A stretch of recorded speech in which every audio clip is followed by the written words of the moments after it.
Dangle podcast. Powered by Sports Interaction. Wanna bet?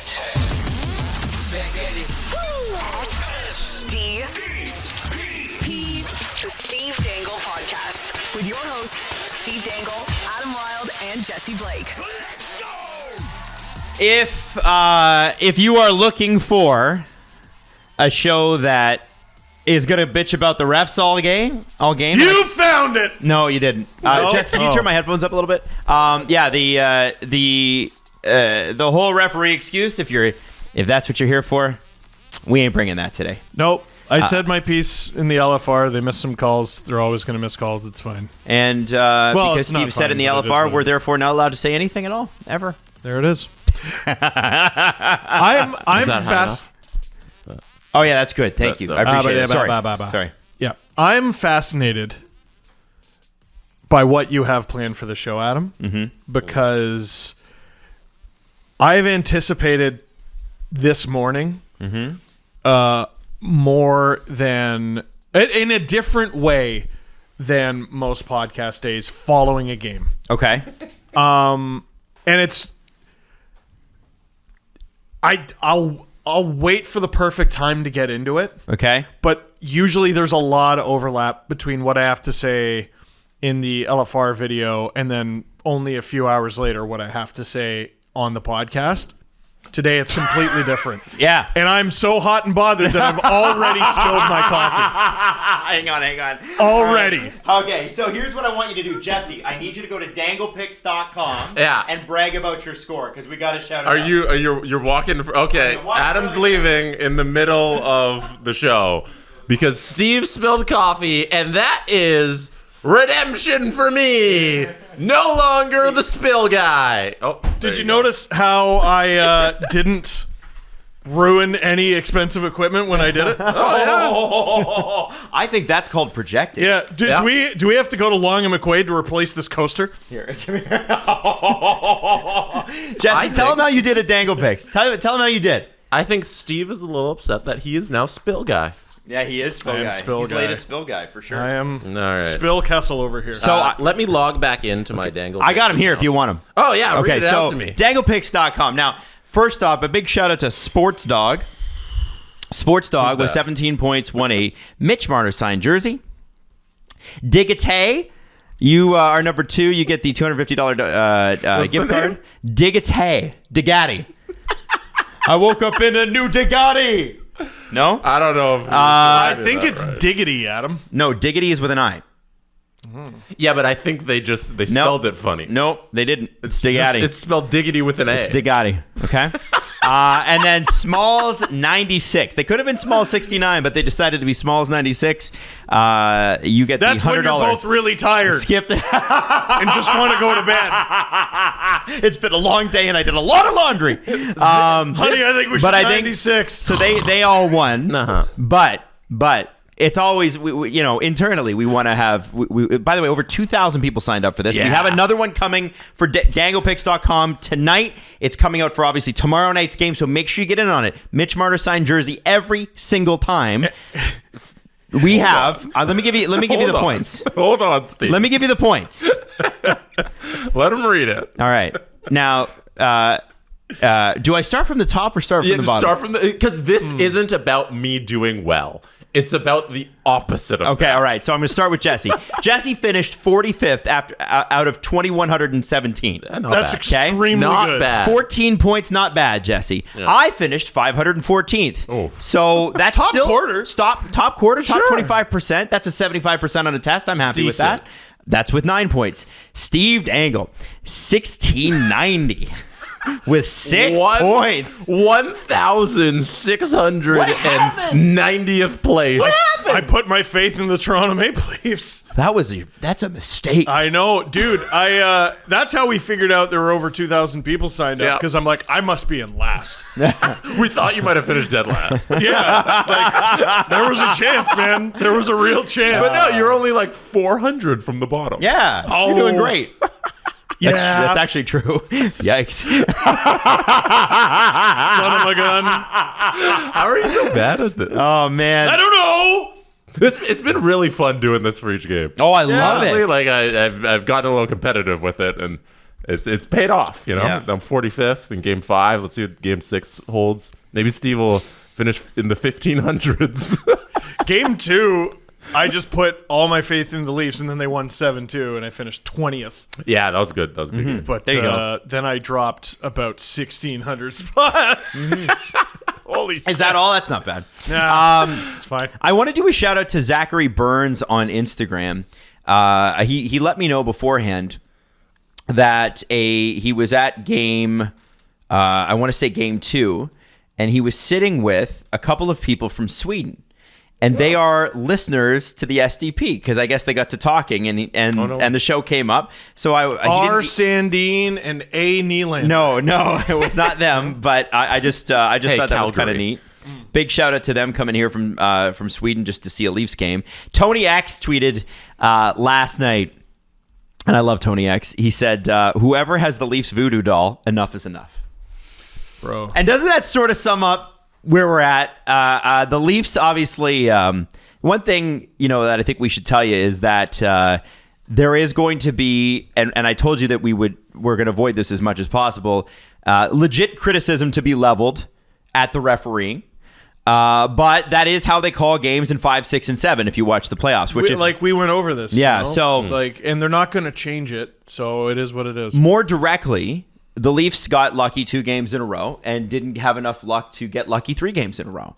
And we talked about that in the other 2 episodes. We were feeling ourselves happy about it. But at the same time, if you looked at games 3 and 4 and thought, yeah, Toronto dominated both of those games, then you got the Leafs and Lightning jerseys mixed up, which I don't blame you for because they totally copied the Leafs jersey. So let's start with the first kind of 5 minutes, a bit of a grappling match. And then Morgan Riley breaks it open 5 minutes into the game. Great goal, 2 black eyes, 3 goals and 4 assists in the playoffs. Warrior. He had a goal in Game 7. He had the OT winner in Game 3. He had the tying goal in Game 4. He scores to open it up in Game 5. And I think in the conversation that will happen, whether the series goes great or poorly, there's going to be a conversation about guys not being able to elevate their game in big moments. And that simply, as of yet, has not applied to Morgan Riley. You can't. Yeah, it's a reminder in the lesson that regular season hockey isn't playoff hockey, because we're seeing it with a couple of guys on the Leafs where, hey, Morgan Riley struggled for like November through February with injuries thrown in between that, and who knows how healthy he was. But when push comes to shove and it's the playoffs and it's 7 games versus Tampa, Morgan Riley showing up, and we praise Mark Giordano all regular season for being one of the top 3 best defensemen on the Toronto Maple Leafs all season long, and now it's the playoffs, and Gio hasn't looked that great. So Right. There's this weird dichotomy with regular season hockey and playoff hockey. We need to remember that for next regular season, where Morgan's a gamer, and yeah. he's here, and this is just such an impressive performance by him in every single game. Now, when he scored, he like got the crowd into it. He was like pump it up, and Jesse and I were there. And season seats. Yeah. Yeah. Season seats. Oh, he was Adam. talking to you. I was like, Adam! My guy! He didn't scream, let's fucking go. He screamed, Let's Adam fucking Wild Adam. and Jesse Blake of the Steve Dangle podcast. Hello. We had great seats. Thank you, Adam. Oh, it was not me, but thank Thanks. you. Now, here's where the Leafs drive. If you're not a great fan of the Leafs, if you don't watch every Leaf game, this is where they'll drive you crazy. They'll score a goal, and they'll instantly allow one. This does happen. I don't know if it happens to the Leafs more than other teams, but the Leafs do have, from time to time, and they've had this entire era, a focus problem. They scored the goal, they got amped up, and when the puck dropped 30 seconds later, they could not play defense. The 2 regular season whipping boys had a horrible Game 5. They did. Kerfoot, after being the overtime hero in Game 4, was awful. Awful. Just awful. And Justin Hall is... I spoke to someone last night who's not a Leaf fan. They're not a Lightning fan. They're a neutral fan. And they just said Hall's unplayable. Well, and so we're going to get to that because Anthony Cirelli obviously evened it up a minute later, and it had to be fucking Anthony Cirelli. Former Oshawa Generals captain. Classic case of the Leafs. One thing the Leafs have been really bad at this series that the Lightning have not is they don't hold their blue line when the other team's crossing it. They let you pass the blue line and then try to defend it. Whereas the Lightning don't do that. They're trying to defend right at the blue line to make you go offside. Well, Hall steps up, and I wonder if maybe that's what he tried to do. It extraordinarily didn't work. And then Kerfoot covers his man, which is why Hall goes for that hit. He's like, well, I got support. And then he immediately abandons his man. Right. And Justin Hall and Mark Giordano were on the ice for this goal, as Steve said. They've been on the ice for every fucking goal. Well, keep an eye on this. Later on in the period, Justin Hall gets a tripping penalty on Kucherov. And obviously, Jesse and I were like, "Whoa, what the hell?" And I was pretty loud last night, I'm not going to lie. But then Adam was loud. I was really loud. You know that, Steve? Adam's a seat yeller. He's one of the guys all game. Let's break some wind. Yeah. Oh, man. Yeah. Well, okay. I'm not going to lie. Because I'm lucky enough to have played. Very casual, Adam? Yeah. Hey, Matt, stop being so casual. This was my mom's boyfriend back in the day. He was an Italian guy. He's getting into hockey. He's like, Mats, stop being so casual. His name was Bibbidi Bobbidi. Yeah, it was very, very funny guy. Very funny guy. But when the Justin Hall trip happened, we were all screaming, and then we saw the replay, and we're like, oh, yeah, that was definitely a penalty on Kucherov. Oh, yeah. The ref really has no choice but to call it. There was only 4 penalties called total last night. The Leafs killed it off, and I thought, okay, it's 1-1. You just killed a major penalty, or not a major penalty, but a penalty at a major point in the game, and you didn't allow a goal in the last 2 minutes of the period. Hooray!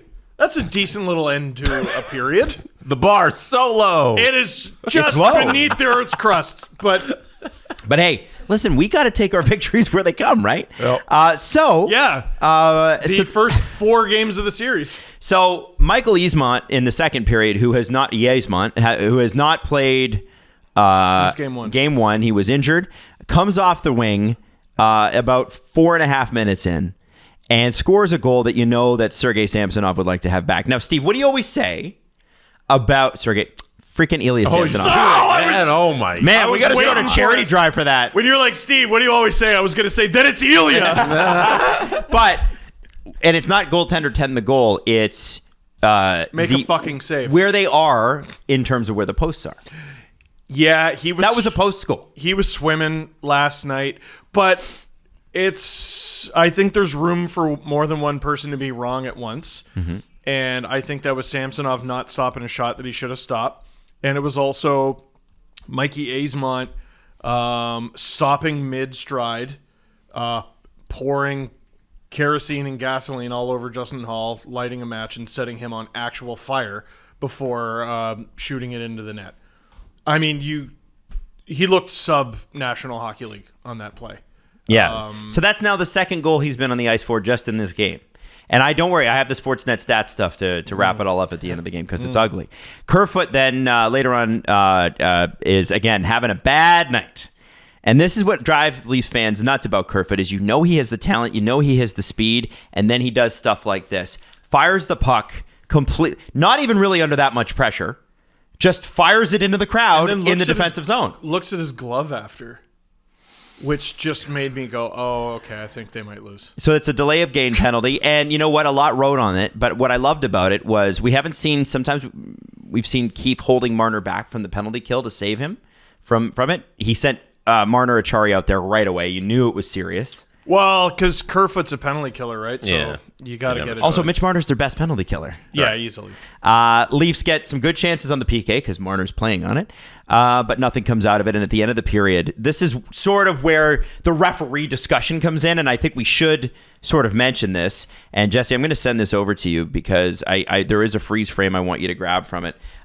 This is where Pat Maroon hits Mark Giordano towards the boards. Now, I saw the clips today. The TNT panel's like, that's just playoff hockey. I got to tell you, we had a great view of it. Didn't look like it because what it looked like to me was Gio had moved the puck, was going to move the puck the entire time, and Maroon had more than enough time not to hit him. And the other thing that bugged me about this hit, it's not necessarily, if he had just hit him gently, it would have been one thing. But this was like, I'm going to crush you, and I'm going to use my hands. And that drives me nuts. When you get your hands up, Yeah. Like use your shoulder. Can I take the opportunity to say something that people say to me all the time? Have you never played hockey? He turned. That's what I kept hearing. Giordano turned. Well, he's on skates, you see. And if you push a guy who's on skates a certain way, he turns, you see. It's a rather slippery surface, you see, you understand. It's what it is hardened water. What do they call it? Ice. Really? Is how it fucking works. And this, like, I hate to say it, Maroon has a point because that's checking from behind. Was he called for checking from behind? No, he's called for roughing. Right, so it's not a penalty. Let me go. Right. This is exactly the thing that we had with Cale Makar. It's not a penalty. Let me go. Roughing, what? I punched him in the face? No, I didn't punch him in the face, did I? All right, let me go. Why wasn't that called a 5-minute for checking from behind and then reviewed? Yeah, that was the correct call. If the referees were doing their job, you do 5 minutes, and then you just go to the video review, and you either call it 2 or whatever you want there. Now, Giordano, and if you decide it's 2, you decide it's 2, but don't make shit up. And the reason that you don't put your hands up in a hit, and the reason that you don't try not to hit from behind, both of those things combined for Giordano to be laid out on the ice, probably hurting anyway. He's probably hurt already. And Maroon tries to draw the fight out of Matthews. Well, and so and this is the thing that pissed everybody off, and this is where we do have to have the referee discussion. The ref looks at Giordano's body on the ice and goes, "Oh shrugs." yeah, he shrugs." And that's what I wanted you to pull up. You can probably pull you can see the shrug. If you know what, Jesse, if you just play it full and don't put it on screen yet. So just watch the referee shrug. The referee shrugged after the hit, guys. He puts up his hand. He goes, "What?" Yeah. So I got to take issue with something that was said yesterday, and this will be the end of it when it comes to the calls. We do have to talk about it, though. It happened in the game. No, right? I know. But like we know the trips, the Marner trip that was missed, the O'Reilly trip that was missed. I brought this up in the LFR video. Dave Jackson, who you've mentioned several times. ESPN. I don't want to criticize him too much because he's the only official who speaks, basically. He's not a current official, is he? No, he's a former. Yeah. He's former. He's the referee for ESPN. Yeah. Like he explains Yeah. why they make the calls. But he's not an official who speaks. He's a media member. Yes. Wow. Well, but he's the guy. with- It's like an NHL player who's now on a panel, right? It's the same thing. Exactly. Yeah, but you're giving credit to guys who are shouldn't be getting credit. Okay, well, anyway, he gave an interview to his colleague then, Greg Wyshynski, and Yeah, saying the ref that's was what part of it the is. piece. So it's a little different because this happened at the end of the second period. He's specifically referring to overtime and missed calls in overtime. But this is the excerpt that I pulled that drove me nuts. When an obvious penalty isn't called in overtime, Jackson says the referee is just as upset as you are. You're not going to intentionally miss an obvious penalty in overtime. It is so easy to call a penalty that should be called and know you'll be supported by the league for making the call, Jackson said. Those calls are not ignored. They are missed, and no one feels any worse than the referee who misses them. It's just not true. It's just not true, Dave. Penalties do get missed. I don't think anyone is People arguing, expect that. They're human beings. Yeah, like anyone who expects the ref to get absolutely everything is being unreasonable. You got to get the gimmies. You got to get the ones where the player possessing the puck gets tripped or whatever. And that one where the ref sees it and shrugs, I'm sorry, that's someone who doesn't know what they're doing. They saw it. They didn't ignore it. Or sorry, they didn't miss it. Yeah. They did ignore it. They saw it. He and did was not looking know at what it the to whole do. time, by the way. Yeah. So I know. So we're talking about, there's a lot of narrative around different teams, the Leafs at the forefront, buckling in these big moments. I'm sorry, the officiating crew last night buckled under the pressure of the moment. They saw it. They didn't know what to do with it. They fucked it up. I don't like the narrative that the officials are infallible, and that they're always trying to do the right thing, and that they don't also have the natural human things like being nervous and pressure and big moments and being on TV. Why can't we ever have those conversations that these are just people? And that sometimes they fuck up, but we always have to act like, no, they didn't fuck up. There was a reason why they missed that call. They're trying their best, blah, blah, blah. But they can also just look at a hit and not call it because he's nervous and doesn't want to make a call, and that's the wrong thing. No, and now Like, you everyone's screwed up that unhappy. situation. And by the way, Patrick Maroon Who, is... by the way, got the roughing penalty for trying to punch Austin Matthews. No, well, so Or trying to NHL.com listed it as against Mark Giordano. So it's a made-up call. Yeah. Completely made up It's because the fabricated. roughing was against Matthews. Yeah, he went back and was like, oh, I should have called that. Yeah, and so they called Well, it roughing, which is something he did against Mark Giordano, which is not something he did. They showed At all. they showed the replay, Steve. I'm not kidding, like 10 times in a row from 40 different Of the angles hit? In the arena. In the arena. Yeah. So the fans are like I couldn't losing their minds, and then you can see the ref go, well, I guess there. You could see them look up at it. That you don't want to tell me that instant replay doesn't exist. It does for 2-minute penalties. It absolutely does. The refs there was no got- penalty on the play. At the end of the second period, the refs got booed off the ice. We were all booing them. Yeah, and that's when I got Good. really loud. And Yeah. embarrassed. You get booed when you do a bad job. Like I don't know. Yeah. So I don't know what you're expecting. Man. so as we're gonna move on from this. Yep. Now, move on. third period, Lightning do what they need to. They kill off that Maroon penalty because that happened right at the end of the second period. So the Leafs are starting the third with 2 minutes on the power play. There was one more thing I wanted to say about Hit Patrick it, Maroon. hit it. He is Michael Bunting with a resume. What? Yeah, rings. Please, someone explain the difference between him and Michael Bunting.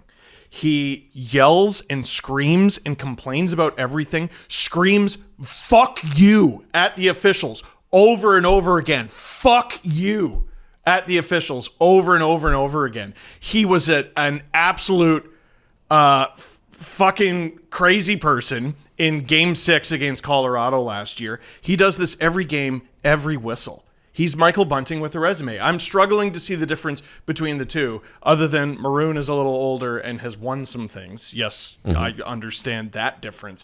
But shift to shift. His relationship to the refs is much different than Bunting's, is what you're saying. Yeah. Well, how come? He treats them just as poorly, if not worse. I don't understand. Couple cups, you get some respect from the refs. It's fucking garbage. What is it? Well, I like the. His name is Big Rig. Yeah. I like being pals Also, with Big Rig. can I- I don't get it. Can I quote Steve Dangle? Go Because ahead. I think he made a great point in when you said, Well, gosh, thanks. what's the difference between that hit and Kyle Clifford's hit from last year? Explain it to me like I'm 5. That was you said it. I was like, yeah, like literally, what's the difference?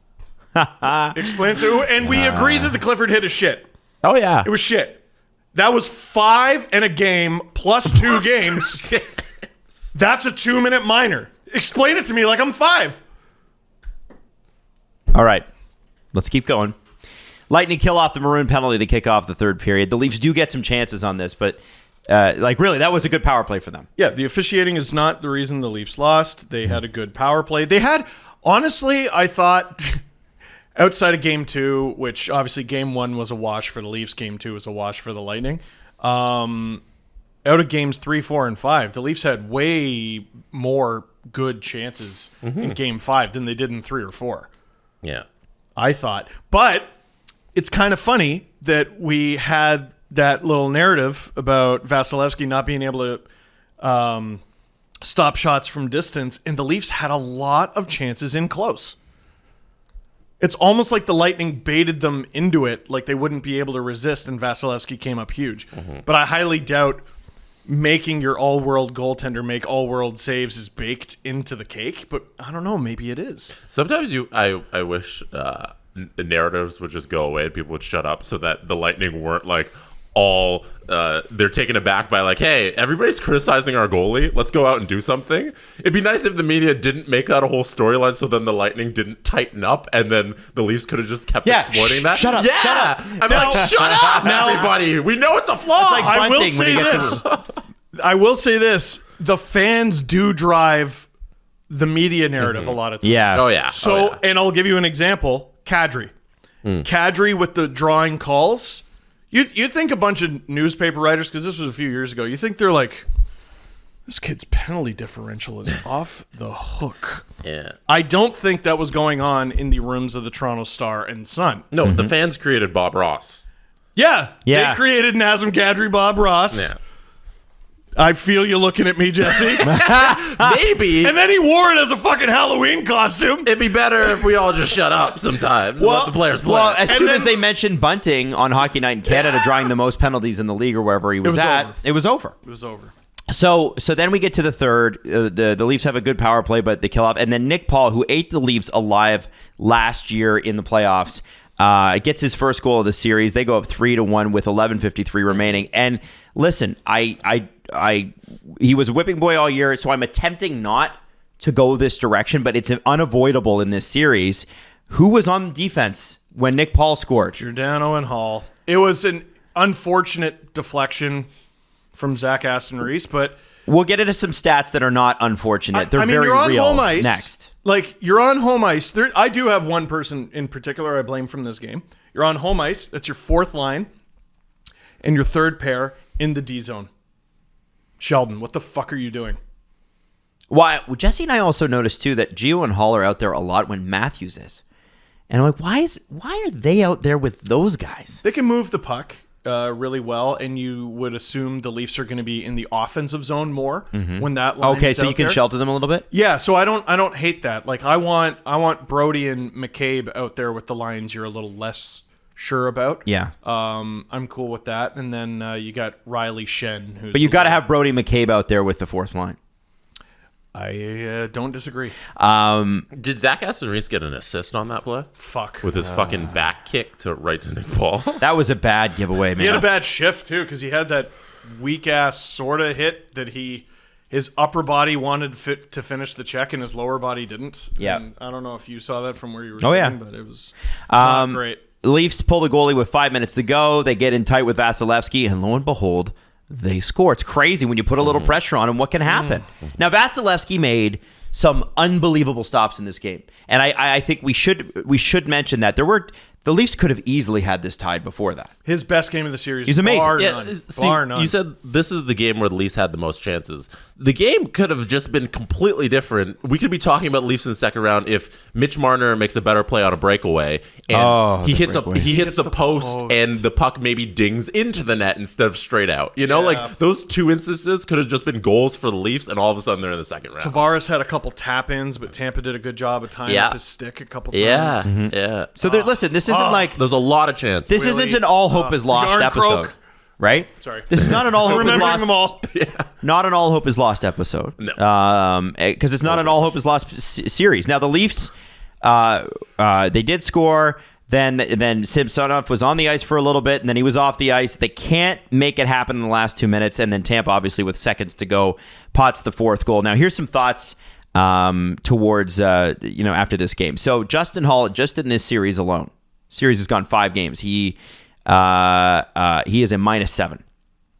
And here's where it gets worse. Sportsnet Stats tweeted this out at the start of the game. Justin Hall has been on the ice for 14 goals against. That's the most by any Maple Leafs player in a single playoff series over the past decade. Then they updated that later in the game. 5. And he said now he has been on... it was 13 of 14. 13 of 18 to start. So of the 18 goals scored against the Leafs, Hall in this series had been on the ice for 13 of them. And now of the 19 goals scored against, he has been on the ice for 14, which is 73.7%. So now it's 14 of 20, because I guess the empty net goal wasn't counted in that stat. Oh, okay. And he was on the ice for that. You had the minus game 1 stats, So- which I think is fair. I think it's fair, because game 1, the game got away from the Leafs. He was on the ice for 6 goals. That's fair. Okay. That's like an all-timer, like, worst game of your career. So if we take out, like, the worst game of his career, in game 1 where not a single player on the ice looked any good, he's still been on the ice game 2 to 5 for 8 out of 13. 8 out of 13 is rough. He can't play. Here's Sheldon Keefe on He it. cannot play. Well, here's what Sheldon had to say when they asked him about it. I would ask if he's out there by himself when he gets scored on. The answer on that would be no. It's him or you, Sheldon. It's him or you. It's one of you, and I think, frankly, it's you. He's been outcoached in this series. The team is fortunate that they're up 3-2. Good on him and the coaching staff for getting them in the mindset to be up 3-2, to come back in game 3, to come back in game 4. But Sheldon, you're getting your fucking teeth kicked in. And part of it is your loyalty to this player. Kevin Papetti had the stat. Hall's expected goal percentage when he's on the ice is around 33%. Giordano's is not much better at 38%. it's still better. So as bad as Giordano's been, Hall's been worse. I think the only person worse than Hall in that stat was Kampf. Well, yeah, and I mean, fourth line center in Defensive a defensive situations. role, yeah, that Makes sense. Yeah, it does make sense. Whereas I feel like John Cooper's just targeting this pair and completely doing whatever he wants against that pair. And you know, if the argument is Giordano is as bad as Hall, here's what it comes down to: they have Liljegren. They don't have a replacement, a left-handed replacement for Giordano. People have been yelling and screaming for Gustafsson. If I'm not mistaken, he's still injured. And if he's not still injured, he's not as good as Liljegren. I think Liljegren's a better two-way Now, player can than Liljegren, did he kill penalties for the Marlies? That's the thing, He right? killed That's, penalties for the Leafs. All right. You also have other defensemen that can kill penalties. Like Justin Hall's not so necessary that they need to keep him in the lineup. And the Hall, army, it didn't last very long. it's hard. It was about a 24-hour army that kind of fizzled out and got demolished by Genghis Khan, you know. So let's say the series goes 7. All right, so we're talking Game 6, Game 7. How many penalties total do we expect the Leafs to kill? a lot. Like a Jesse. decent amount. 4, Game 5. 6 and Game 7, 4 maximum. 4, yeah. 4. So yeah, the penalty kill isn't enough reason to keep Justin Hall in the lineup, I think is the point that we're getting to. And it's just at a point where you need to try something new. One of the narratives for the entire second half of the Leafs season was that they had 46 defensemen on the roster. They have so many guys. Utilize that. Try something new. It should be a Hall's out, Liljegren's in, maybe laughs out, Bunting's in. Bunting needs to be back in. Lafferty or Aston-Reese, yeah. Hey, we couldn't get it done in Game 5. Let's just try something new. We tried the thing where we're going to run it back with the team that won 3 in a row. That didn't work. Try something new. I have a thought. What if you went 11-7? You found Bunting. You got Bunting into the lineup, Lafferty out, and then maybe even it's Aston Reese, who wasn't great, takes a seat. And then you've got you can put Hall out there just for shorthanded situations. Sheldon. I don't hate it. For your point, there's proof of concept. The Edmonton Oilers have been so successful at 11-7. Yeah. Like they look better as 11-7 as a group. But you only can play Hall in the shorthanded. Sure, yeah. On the road, 11-7 is great. on the road, I kind of think it makes sense. Yeah, 100%. Because what is your fourth line other than a target? It's just a target, man. And Tampa's fourth line has not been great, actually. So I'm not necessarily worried about that matchup. 11-7 might be the way to go. Bunting on the fourth line too, or Bunting working with Kampf or any of those guys, whoever's going to play that. I think that can work. You ever realize you're wrong immediately? Well, last night I was like, man, yeah, Bunting should be in. Yeah. So as should be in. soon as Matthew Nyes went down with an injury and he did come back, I was like, imagine being able to just pull Michael Bunting out of your hat right now, and you can't because he's sitting. Because you have a fourth line playing 6 minutes. Yep. And I understand internal accountability. For fuck's sake, you're trying to win a series. Yep. And here, we're going a little doom and gloom. And I do want to set off some alarm bells. But before I do that, Jay Rosehill, he's on Twitter, he made a great point. Okay, so the Leafs didn't win 4 straight against Tampa. And I didn't think about it that way. Had the Leafs closed out the series last night, they would have won 4 straight against Tampa. That rarely happens. Gentleman's sweep. It does not happen. Yeah, gentleman's sweep. I mean, it doesn't happen. Not in the fucking playoffs. Not even Boston did that against Florida. They're going back for Game 6. Yeah, so I made that joke in the LFR. I'm like, oh, man, Atlantic team who had the regular season advantage over the Atlantic team that they're playing had an opportunity to finish their series in Game 5 at home, and they blew it, and now they're heading back to Florida. But enough about the Boston Bruins. It's an almost identical situation. There was an anniversary over the last couple days. I'm not sure. I think it was yesterday. And they showed the cover of a newspaper from Vancouver. And it said Dragon Slayer. And it was a picture of a Canucks glove going through the Chicago Blackhawks logo. Because in 2011, the Vancouver Canucks finally beat the team that tortured them year after year after year in the Chicago Blackhawks. Alex Burrows' overtime goal, they call Dragon Slayer. That's how it's remembered. That's how it's revered. That's how it's loved in that fan base. Do you remember how that series played out? No. Canucks game 1. I know the Canucks didn't win. Well, not 2011, not the Stanley Cup final. They didn't win the cup. They won that series. Yeah, they won the series. I know in the end they didn't win the cup. Here's how Dragon Slayer plays out. Okay. Canucks, I'm doing this from memory. I don't even need to look it up. Canucks game 1. Yeah. Canucks game 2. Canucks game 3. David Bolin returns from injury. Blackhawks game 4. Blackhawks game 5. Blackhawks game 6. The Canucks need overtime of game 7 as, I believe, the President's Trophy winners Wow. against the 8th seed Chicago Blackhawks to advance, just to advance to the second round and not fuck up colossally in the first round. And it's remembered as Dragon Slayer. And they were the first seed. Win, and I promise we forget about everything. Well, for sure. Win, and I promise we forget about everything. Like, that's a crazy way to remember what could have been, what was a goal away from being the most embarrassing playoff loss in franchise history. No, you forget when you get to these moments in Game 5 and the Leafs don't pull out the victory. You forget it requires to lose 2 games to win it in 6. Like, go back to where you were at the beginning of the series, and if you predicted Leafs in 6, you are here. Yeah. You are here at the moment that's you what predicted. I did. That's what I did. I said 6. It's not time to panic. Yeah. Because did you think they weren't going to lose the 2 games to get to the 6 games? Yeah. You thought they were going to win 4 games but never lose the 2? Like, come on. And you can be like, well, I don't love the way that they're playing.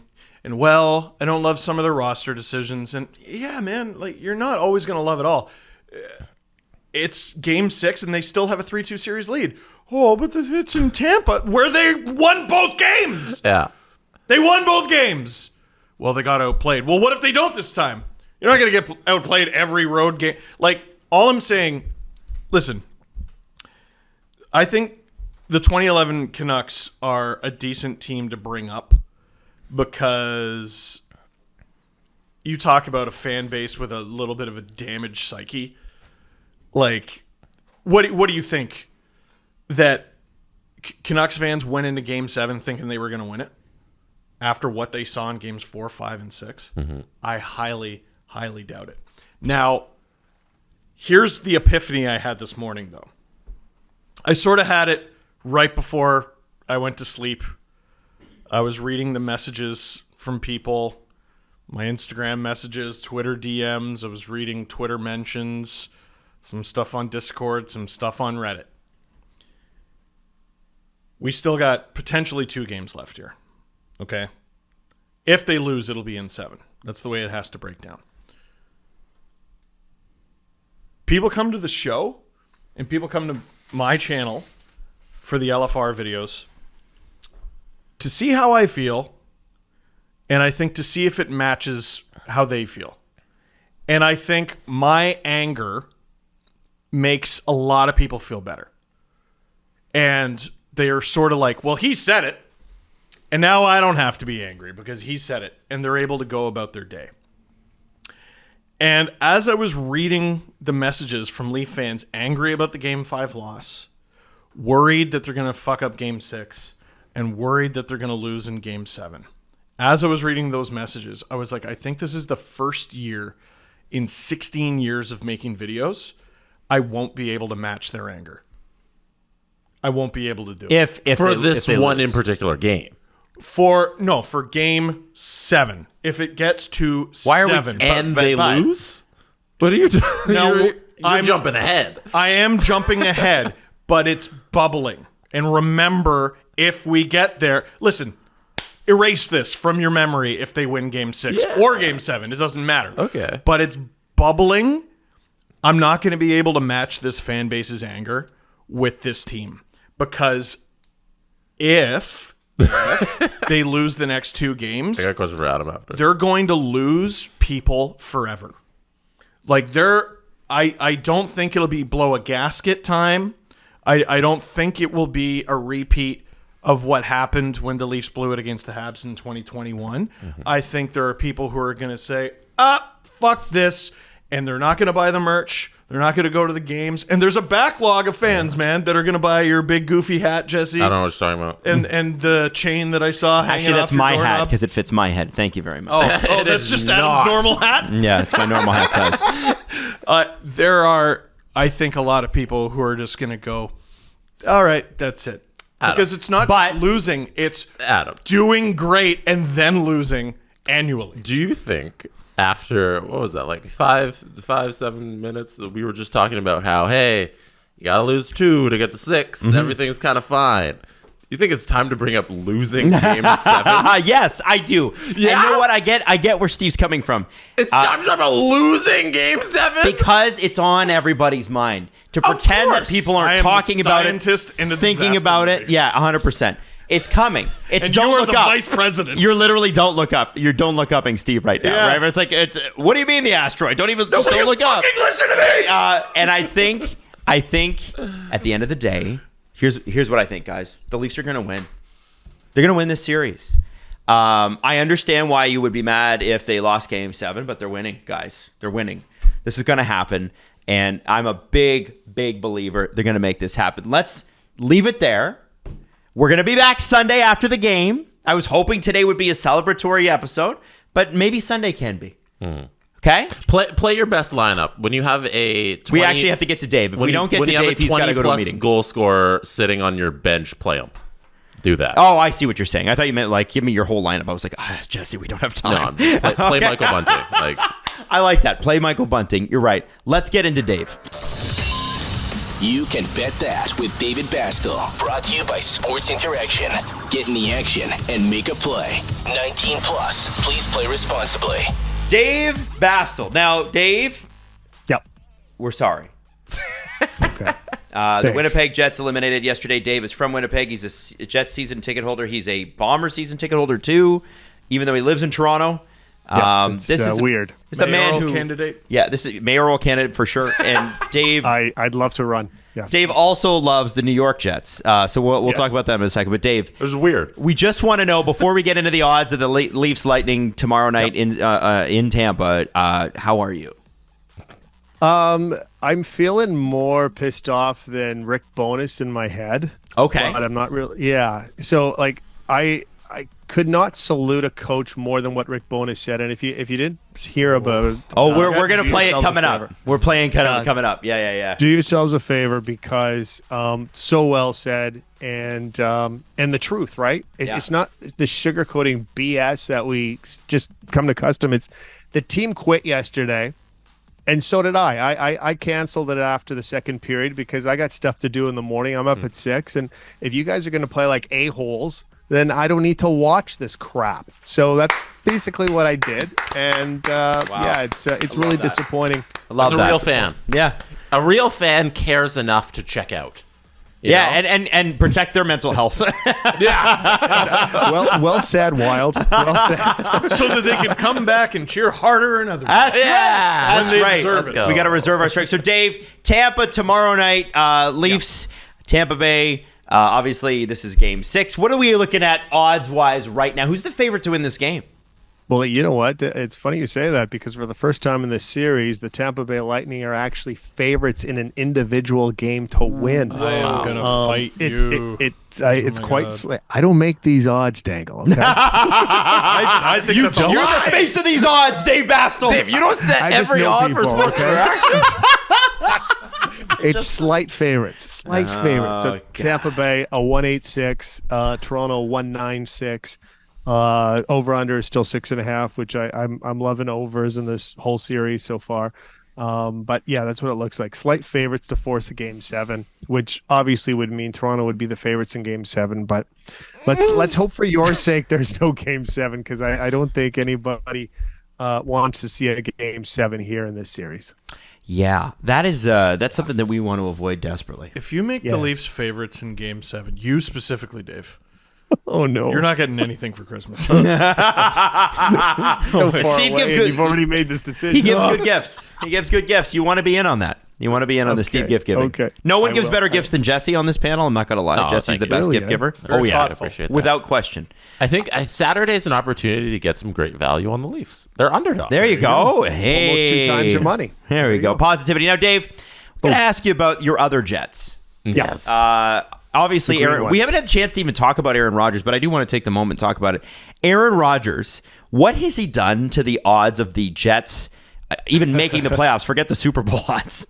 Yeah, it basically slashed them in half. Okay. You know, and when you look at this roster, and I'll do it really quick. This is a top 10 defense. This is a very strong offense. They were missing one piece, and they traded for that one piece. Now, there's still gas in that tank, in my opinion, with Aaron Rodgers. I would have loved to have gotten Aaron Rodgers 4 years ago, but I think there's still gas in that tank. And with all the weapons he has on offense, I have them pegged for number 2 in the division. I have them making the playoffs. And then, as you guys know, I think anything happens in the postseason, right? The only reason I peg them above Miami is because of the quarterback position. That's the only thing, because I'm not sure how long Tua could actually last or if he could actually play a full season. Miami's loaded. There should be 3 playoff teams in that East Division, with the Buffalo Bills being the headliner, and hopefully they do something too, because I know Bills Nation's out there. How do you feel about the Pittsburgh Steelers trading up to number 14th and selecting Broderick Jones? Yeah, you know what? That may have been even more like the Jets kind of gave up, so I started flipping back and forth, right? Yeah. But when I saw that happen, and New England, right there, making that trade, I'm editing myself, making that trade, and just kind of gaining what they wanted, but still screwing another team like the Jets, like they've done the last couple decades. I was extremely pissed off about that. The Steelers got themselves a frontline offensive tackle that should be part of that offensive line the next decade. That's how good Broderick Jones is. Yeah. Baby. Just Finally. Listen, something's going the Steelers' way. It's been a rough couple of years, not going to lie. So, Dave, thanks so much, man. Listen, we're really sorry to see the Jets go. We're sorry to see, game over Winnipeg end after this season as well. But listen, go Jets go starting next season. It's just going to be fascinating, especially once the draft and free agency hits, what happens with this team. We're going to talk about it into our next segment here, but this is going to be a real reckoning for this team, and I'm kind of curious to see where it goes. Mm-hmm.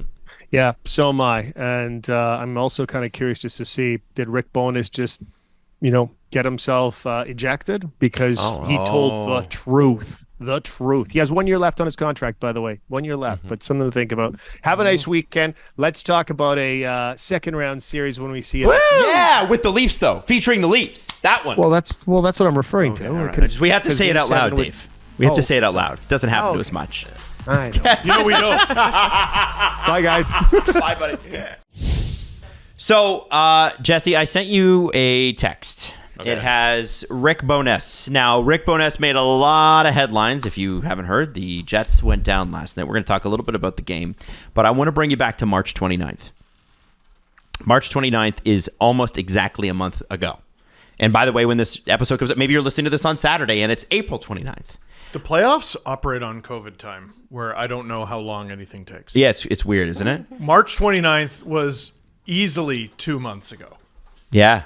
It was less than a month ago. Yeah. That doesn't make Playoffs sense. haven't even been on for like 2 weeks yet. Are you joking? No, I haven't. You made that up. Oh my God, It's been like a week and a half, yeah. How is that possible? I know. It's wild. Oh my God. So this is what Rick Bowness had to say about the Jets a month and a half ago. One of our players is hurting us. If some of these guys think they're giving us everything in their tank, they're dreaming. So we got a lot of guys in there giving us everything they can, and we just need a few more guys to jump on board. It's not over. We're still in 8th spot, and we're going to find out what we're made of over the next little while. Sorry, go ahead. Well, we talked about that clip when it happened. Yeah. The licking the inside of his cheek thing, like he's the fucking Joker. Mm-hmm. He is so mad, and I can't imagine what he said in the room. So the reason I play that clip is because the Jets found out what they were made of in this series. They were eliminated from the playoffs. And the tough part about this game specifically, and Dave mentioned it in the segment just before this, they were never in it. They dropped a goal in the first and then 3 more in the second, and it wasn't until Kyle Connor scores like midway through the third that they're even on the board in the game. It looked like Vegas was going to get a shutout. I want to read you Ken Wiebe from Sportsnet.ca. I want to read his lead here. We call it Wiebe's lead. That's what we should call it. I don't think that's what we call it. He says, it's time to break up the band. The lead singer wants a raise. The drummer wants a bigger profile that is only available in the bigger market. The lead guitarist isn't happy, and the bassist is ready to record a solo album. See, the bassist, yeah. Okay, so these are some of the issues that could cause a band to search for alternatives. Not all of the aforementioned reasons apply for the Winnipeg Jets core 4, but one thing is clear. The music doesn't sound as sweet as it once did, and it's time to make bold and necessary changes. The guy that covers them every day of the year. Now, let's hear... It was pretty much unanimous, all the Jets fans I was talking to last night. Jesse, I'm going to send you the clip. Let's hear what Rick Bowness had to say last night. 52 total seconds of a press conference. So this is the whole thing, eh? Yeah. I mean, it's not very long, is it? Not very long, and I think well worth the listen. You stopped talking when it wasn't ready. I have time to clean my glasses. Nope. So that is what I will do. No. You know what, Jesse? You're going to tee it up a little closer to when it's ready to play? And this is what Rick Bowness had to say. Here it comes. Overall thoughts on that one? Overall thoughts? I'm so disappointed and disgusted right now. That's my thoughts. Where does the disgust come from? Pardon me? Where does the disgust come from? No pushback. But it's the same crap we saw in February. It was. That's why so as soon as we were challenging for first place and teams were coming after us, we had no pushback. This series, we had no pushback. Their better players were so much better than ours, it's not even close. Feels like you've been holding these feelings on for a bit. Is it just out of tonight's game or finally wanted to release that? It started back in January and February. What is it about this team's leadership core or the top end players? We've talked all. We got to push back. There's got to be a pushback. There's got to be pride. You got to be able to push back when things aren't going your way. We had no pushback. Their better players were so much better than ours tonight. They deserved to win. They were the better team in the regular season. They were the better team in this series. Anything else? Good. Thanks. To add more context to that situation, let me add more context to that situation. Wow. Sportsnet stats: after leading the Western Conference in January, on January 18th with 59 points, the Jets went 18, 22, and 2. They were 25th in the NHL from January 18th onwards, barely snuck in. Wow. Dude, that is a... I know they're probably going to blow this core to smithereens, but remember, the Jets have to operate differently than a lot of NHL teams. They struggle to recruit guys that they haven't drafted. And even some of the ones they do draft, they end up trading Line for PLD, who is forcing his way to Montreal in what is going to be a shit heap of a trade. I'm going to read you the rumors about that in a second. So we are coming back to that. So most other teams, I think, would blow it to smithereens. But the question that Dave had earlier, like, did Rick Bowness just get himself fired? That seems like a guy who hates his job. Like, I'm not saying he hates being an NHL coach. I'm saying he hates these guys. These guys make his life miserable. These guys can't hack it, according to Rick Bowness. Usually it's a coach coddling his players, and we just didn't have it, and they will revert to praising the team that beat them. This is Bowness saying, a little nicer than I'm about to say it, fuck these guys. These guys stink. He didn't give them the benefit of the doubt with, well, we were down Scheifele, and we were down Ehlers, and we were down Morrissey. They're big guys, folded like a cheap suit, and he was red hot, vibrating, pissed about it. For 3 years now, we've talked about the Winnipeg Jets, and we've talked about the warning signs coming out of the dressing room. Yeah. For 3 years, we've talked about it. You know, initially, Jets fans gave us a lot of shit about it. And I get it, because you're a fan of the Jets. You don't want that to be true of your team. Look at how Leaf fans react when you say that they're soft. But I got to say this, guys. The Jets are well past having a problem here. Yeah. This is now a culture. And I don't know who the problem is. I don't even know really what the problem is, other than they're not showing up in the big moments according to their head coach. But I do know this. They had a head coach quit on him. Who immediately went. He quit mid-season and said, "I need a break," and then was immediately back coaching within 6 months. With the Florida. Then the coach that they had fill in for him, he wasn't good enough. And Pomo seems to be having a great time. Yeah. Nothing but praise for his guys after their Game 5 win in Boston. Absolutely. Yeah. Absolutely. But the guy that replaced Paul Maurice, no longer there. Adam Lowry, I think. Yeah. No, Dave. Dave Lowry? Definitely not Adam Lowry. Oh, Adam Lowry, the Dave's player. My bad. And then you got Rick Bonesson after they swung and missed on Barry Trotz. And I think there have been members of the media that have spoken about the fact that this dressing room is quote unquote dysfunctional. I mean, you bring it all the way back to, the joke that you made about, back on tracksuit of Evander Kane and Dustin Byfuglien. Dustin Byfuglien is also somebody who just said, I don't want to be here anymore. Yeah, he just flat out was like, I'm not coming. I'm just not playing hockey. That was a medical thing, but again, it was a breakdown in communication with the team. Yeah. So I don't know what the problem is, but whatever it is, when Scheifele sits up there last year and says, I need to know what the direction this team is. Remember his eyes just popped out of his head?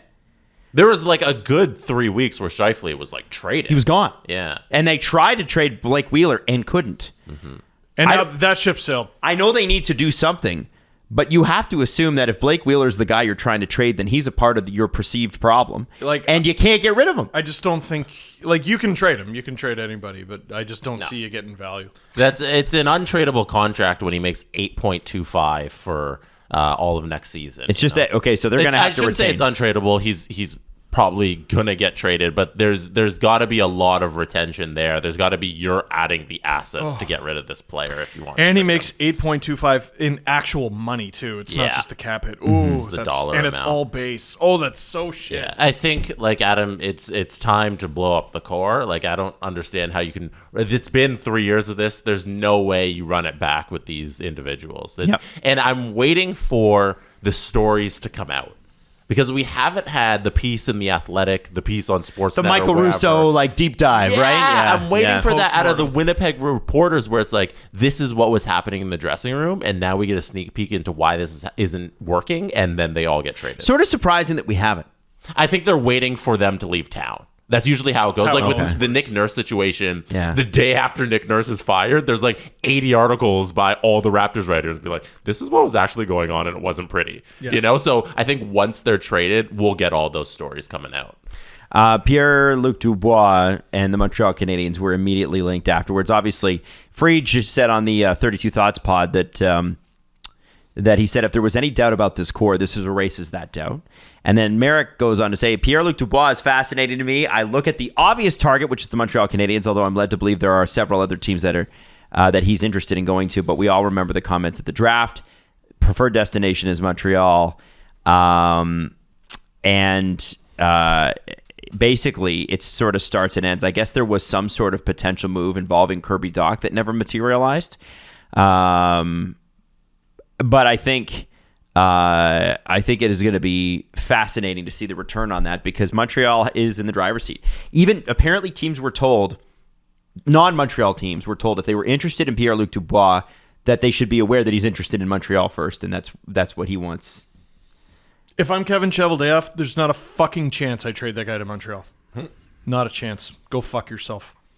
He basically wanted out from the moment he got there. Yeah, no, and that's not fair to Jets fans. It's just not fair to the city. It's not. He played well, but he controls it. So they're gonna give him his qualifying offer, and he's gonna sign it. And I trade you to fucking Madagascar, and someone's gonna want his services for a year. Mm-hmm. You know what I mean? And if he eventually finds his way to Montreal, great. I'm not giving you what you want. Yeah. You have no reason to. There's Absolutely no obligation. No, Montreal has all the cards here. I'm not giving you what you want. You actual con man. I'm trading you to Anaheim. I'll trade you to. I'll trade you anywhere but Montreal. Anywhere but Montreal. I'll trade you to Ottawa. I'll trade you as close to them as possible for those so that you have to teams, play against them. Why would any team trade for his RFA rights if they know he's not going to sign with them? Well, he is going to sign. So but as soon as he goes to UFA, he's going to Montreal. Yeah, so why would anybody trade for him? It would have to be a contender who's like, okay, we need one more center for this season. Listen, odds are my scenario of minor revenge does not happen.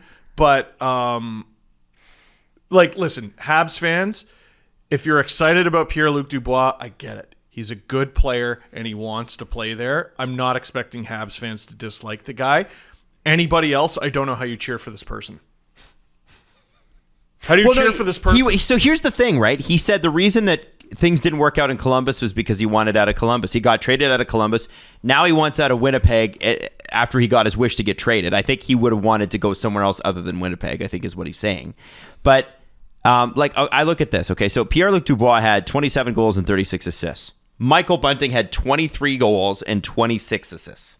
That's a 10-point spread between the two of them. And I know Pierre-Luc Dubois is a centerman. He's a center. But can you imagine, with the star power the Leafs have, a 60-point player making as many demands as this guy is?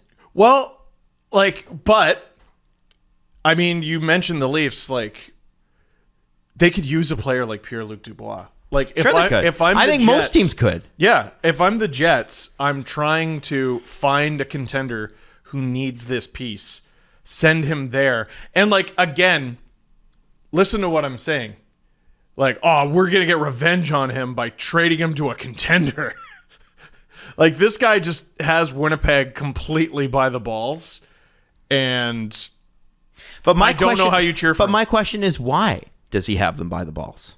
How does he have them by the balls? Because that to me is a failure on their end. For the Winnipeg Jets, the trade was not a bad trade for them. That was a good. Well, for sure. But what I don't understand is how Winnipeg let it get to this point. This is squarely on Jets management.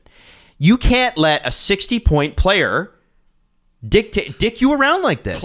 You can't do that. Players don't do this though.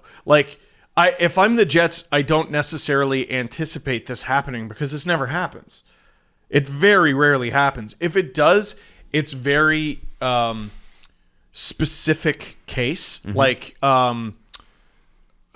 Adam Fox and Jimmy Vesey and college free agents forcing their way out of a situation, not an established NHL player. This dude's 6 years deep in his career. Well, and the thing with him is there have been questions about motivation. There have been questions about some other things, and I don't doubt that this is a good person.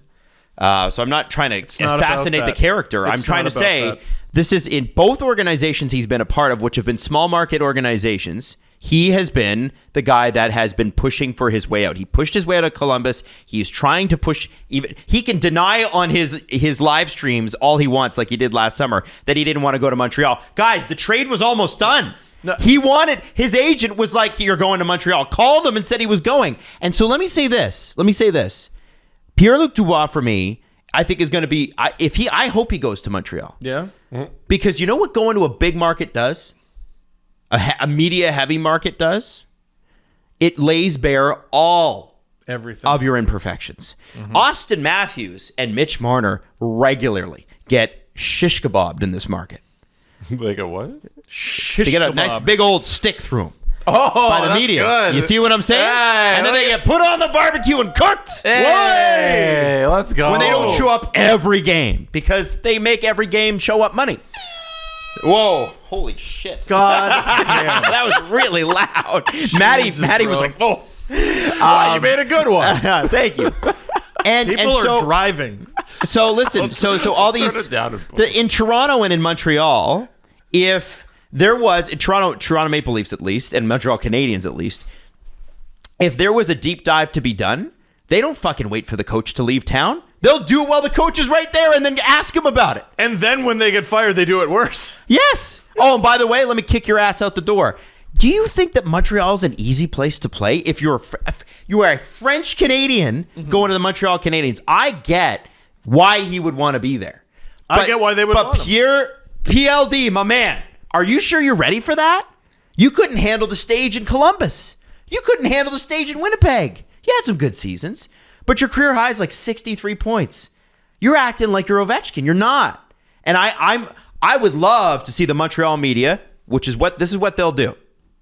Montreal media, they love to fall in love with a French Canadian player, and when he's not Maurice Richard, they love to kick his ass out the door.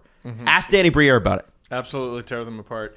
Again, as a Habs fan, I totally understand why you'd be excited. You're right to be excited. And maybe he comes in and kicks ass. Yeah, but as a outside sports fan, I'm like, oh, what a story. Guy gets absolutely everything he wants and has his way. The little guy. Right, yeah. But what has he done to deserve it? Right. Yeah, I don't understand. Who is this guy? Now, other side of the coin, RFAs have no agency in the NHL. They have no power. They have no negotiating power. And he has wielded as much power as any restricted free agent can, and he has played this perfectly. And because they have to blow it up anyway. I just want to know how older Pierre-Luc Dubois will look back on younger Pierre-Luc Dubois. Why do you say that? It just feels like you can't tell me he hasn't somewhat wasted the first half decade of his career. Why do you say that? Well, because he just dicked around and got his way out of Columbus, and then he's dicking around. I mean, he's been a Hab for 6 months while wearing a Jets jersey. Oh no, 12 months. Yeah, draft last year. He was convinced he was traded. He went to Montreal. It's ridiculous. He was there, guys. Yeah, it's ridiculous. What player shows up to the draft? I think he was hoping for something. So, or maybe it's just fun. Do you guys know how much his qualifying offer is since he's? I have no idea what it is. $6 million. Is there a situation where Mr. Cheveldayoff looks at his balance sheet and says, "I'm not even going to bother tendering this guy"? Well, you gotta get assets for him. Yeah, you have to get assets. You don't just let him walk. No, you don't say my headache is gone. No, a lot of teams go, you know what? $6 million is $6 million, and I'll take this cap space and use it. It's Winnipeg. They struggle to recruit free agents. Yeah. So you think even at the $6 million number, and for a guy who doesn't want to play for the team that he's going to be traded to, it's still worth it to retain him for the 7th you might get? Isn't that so fucking sad? And this is where Adam might have a point, is that, listen, the Jets have to conduct business different than almost every other team. And they didn't. They doubled down on a group that, I suppose they expected Rick Bowness to just save the whole situation. Well, he was there to bring in the new culture. Yeah. And rebuild the culture. For moments, it really felt like he did. At the beginning of the season, I've been saying about the Jets for years, they should be better than they are. Yeah. And every now and then they show you, oh, there it is. From October to January. But they were a paper tiger. An absolute paper tiger, and it fucked them. I want to read you. Oh, sorry, go on. Keep going. Well, there was it's easier said than done because they were in first place. But the second they dropped to within 2 or 3 points of missing the playoffs, they should have pulled the chute and traded everybody. Yeah. They should have just done what the Rangers did and said, fuck this. A smaller market team, they need the playoff revenue. Yeah. And what did they get? 2 games? Well, it's 2 more than they would have had. Now, Murat Ates for the Athletic does an amazing job with the Jets. And, one of the things they talk about, if you want to get granular with the Winnipeg Jets, is shift length. And one of the things that happened over the last few years is that guys like superstars like Scheifele and Connor, their shift lengths were long. They'd be on the ice for too long. Scheifele doesn't give a damn about his teammates, man. And so here's what happened. So Winnipeg did correct course at the beginning, but Murat says Scheifele and Connor's shift lengths crept up to exactly their previous 2 long team leading numbers. Their imagine those 2 guys. Defense should be leading the team in ice time. There's half of them. He stays out too long. He doesn't back check. What a nightmare. Their defensive contributions crept down to the point where Connor in particular stopped creating more than he gave back. Dubois' early season dominance disappeared for a full 2 months, starting with Winnipeg's January trip to Montreal and ending with the last 2 weeks of the season. Winnipeg passed into traffic instead of shooting one-on-ones, three-on-ones. And there was even an Ehlers breakaway he's mentioning in this. And I just think it's really important to say this. And this is what his tweet said to the article. Winnipeg Jets leadership has spent much of the past 5 years preaching that everything is okay, even when things have gone horribly wrong. Rick Bowness blew that idea apart in less time than it took Vegas to land their decisive series-clinching blow. I mean, what else do you need to say? I think they need to keep Bowness around, man. Yeah. Yes, I think so like too. He's great for the organization. And like even I'm not saying this is the team they should replicate, but it kind of reminds me of when Brendan Shanahan joined the Leafs and the first thing he did was retain Randy Carlyle, almost as a fuck you to the roster. Yeah. You bums are going to play. Yep. You're not gonna decide for me what my decisions are. You're gonna not be. getting your way. And I don't think Bowness needs this job. He's got to be one of the oldest coaches in the NHL. He's made his money. Yeah, he could probably just retire. And nope, I'm staying here and I'm figuring this shit out. And if you fire me, fuck you. I don't care. I'll retire. I'll do whatever I want. I'm Rick Bowness. I've been doing this for years. And also, I'm right. Like there's a bit of a righteousness with him. He didn't have to talk himself into being right. He didn't have to convince you. You all saw it. Every Jets fan I spoke to yesterday was just like, these guys stink. These guys checked out. They're not even trying. They didn't have the wah. Stick a fork in us. Oh, Adam. They didn't have the wah. Yeah. No, there's going to be a problem. Adam. There's going to be a problem with Hyundai dealerships across the country when they have to find a new spokesperson. Me. I'll be your spokesperson. You don't play in the I can NHL, wah sir. you. They got Zach Hyman, and then Mark Scheifele is going to leave for an American city, and then so they got to find somebody else. What Canadian player on a Canadian team should be the star of the Hyundai commercials? New list. What you got? Power rankings. Pierre-Luc Dubois in Montreal. How do you win? He got traded out of two cities because he wanted to be wah. I got my number one ranking. Who is Who's it? yours? I got Nick Suzuki.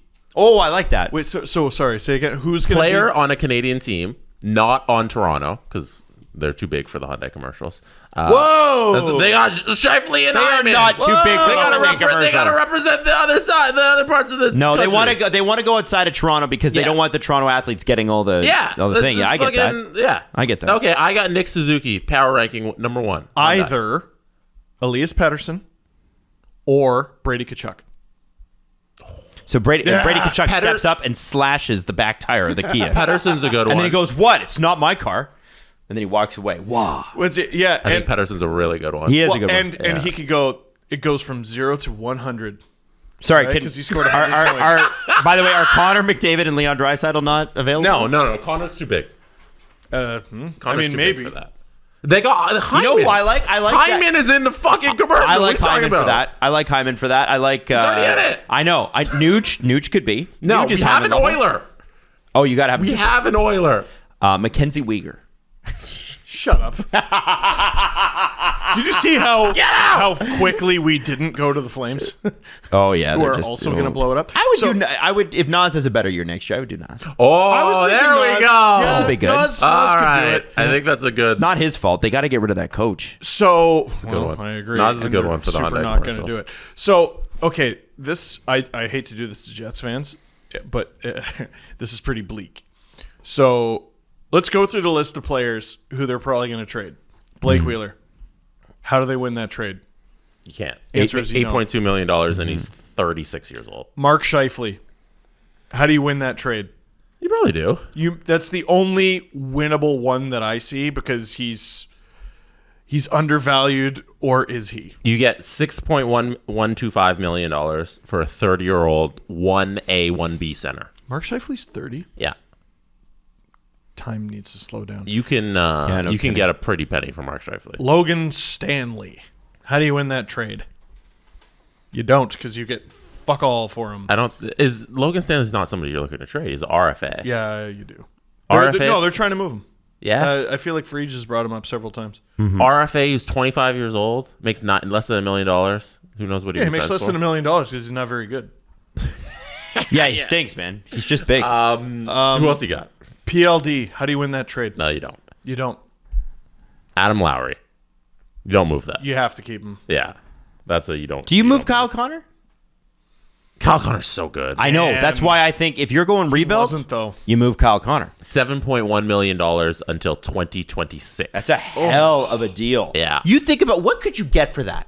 Oh, he's 26 years old too. Like 40 goal scorer control. multiple times. You're getting huge, especially at the draft. Now- You're going to get crazy picks for that. Here's the other thing, though. We saw the Sabres go complete scorched and salted earth.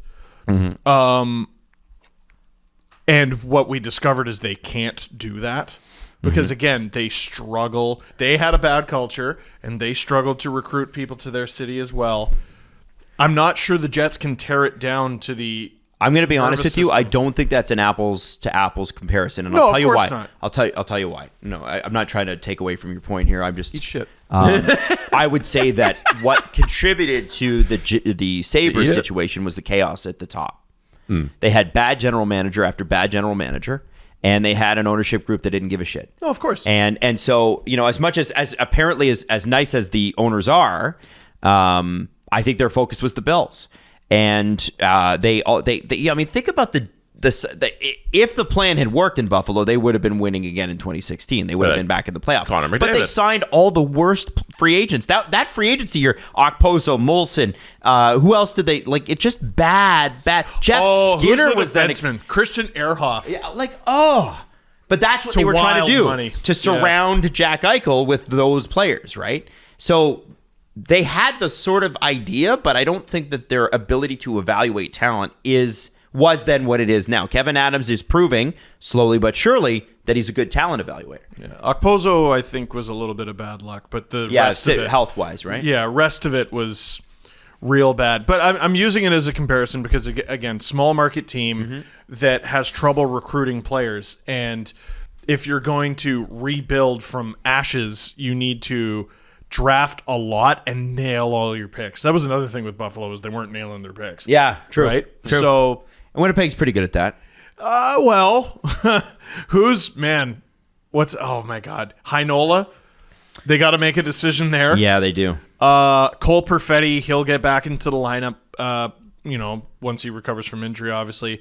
So that'll help you. I'm trying to remember the name of the kid they drafted this past year. He had a really cool name.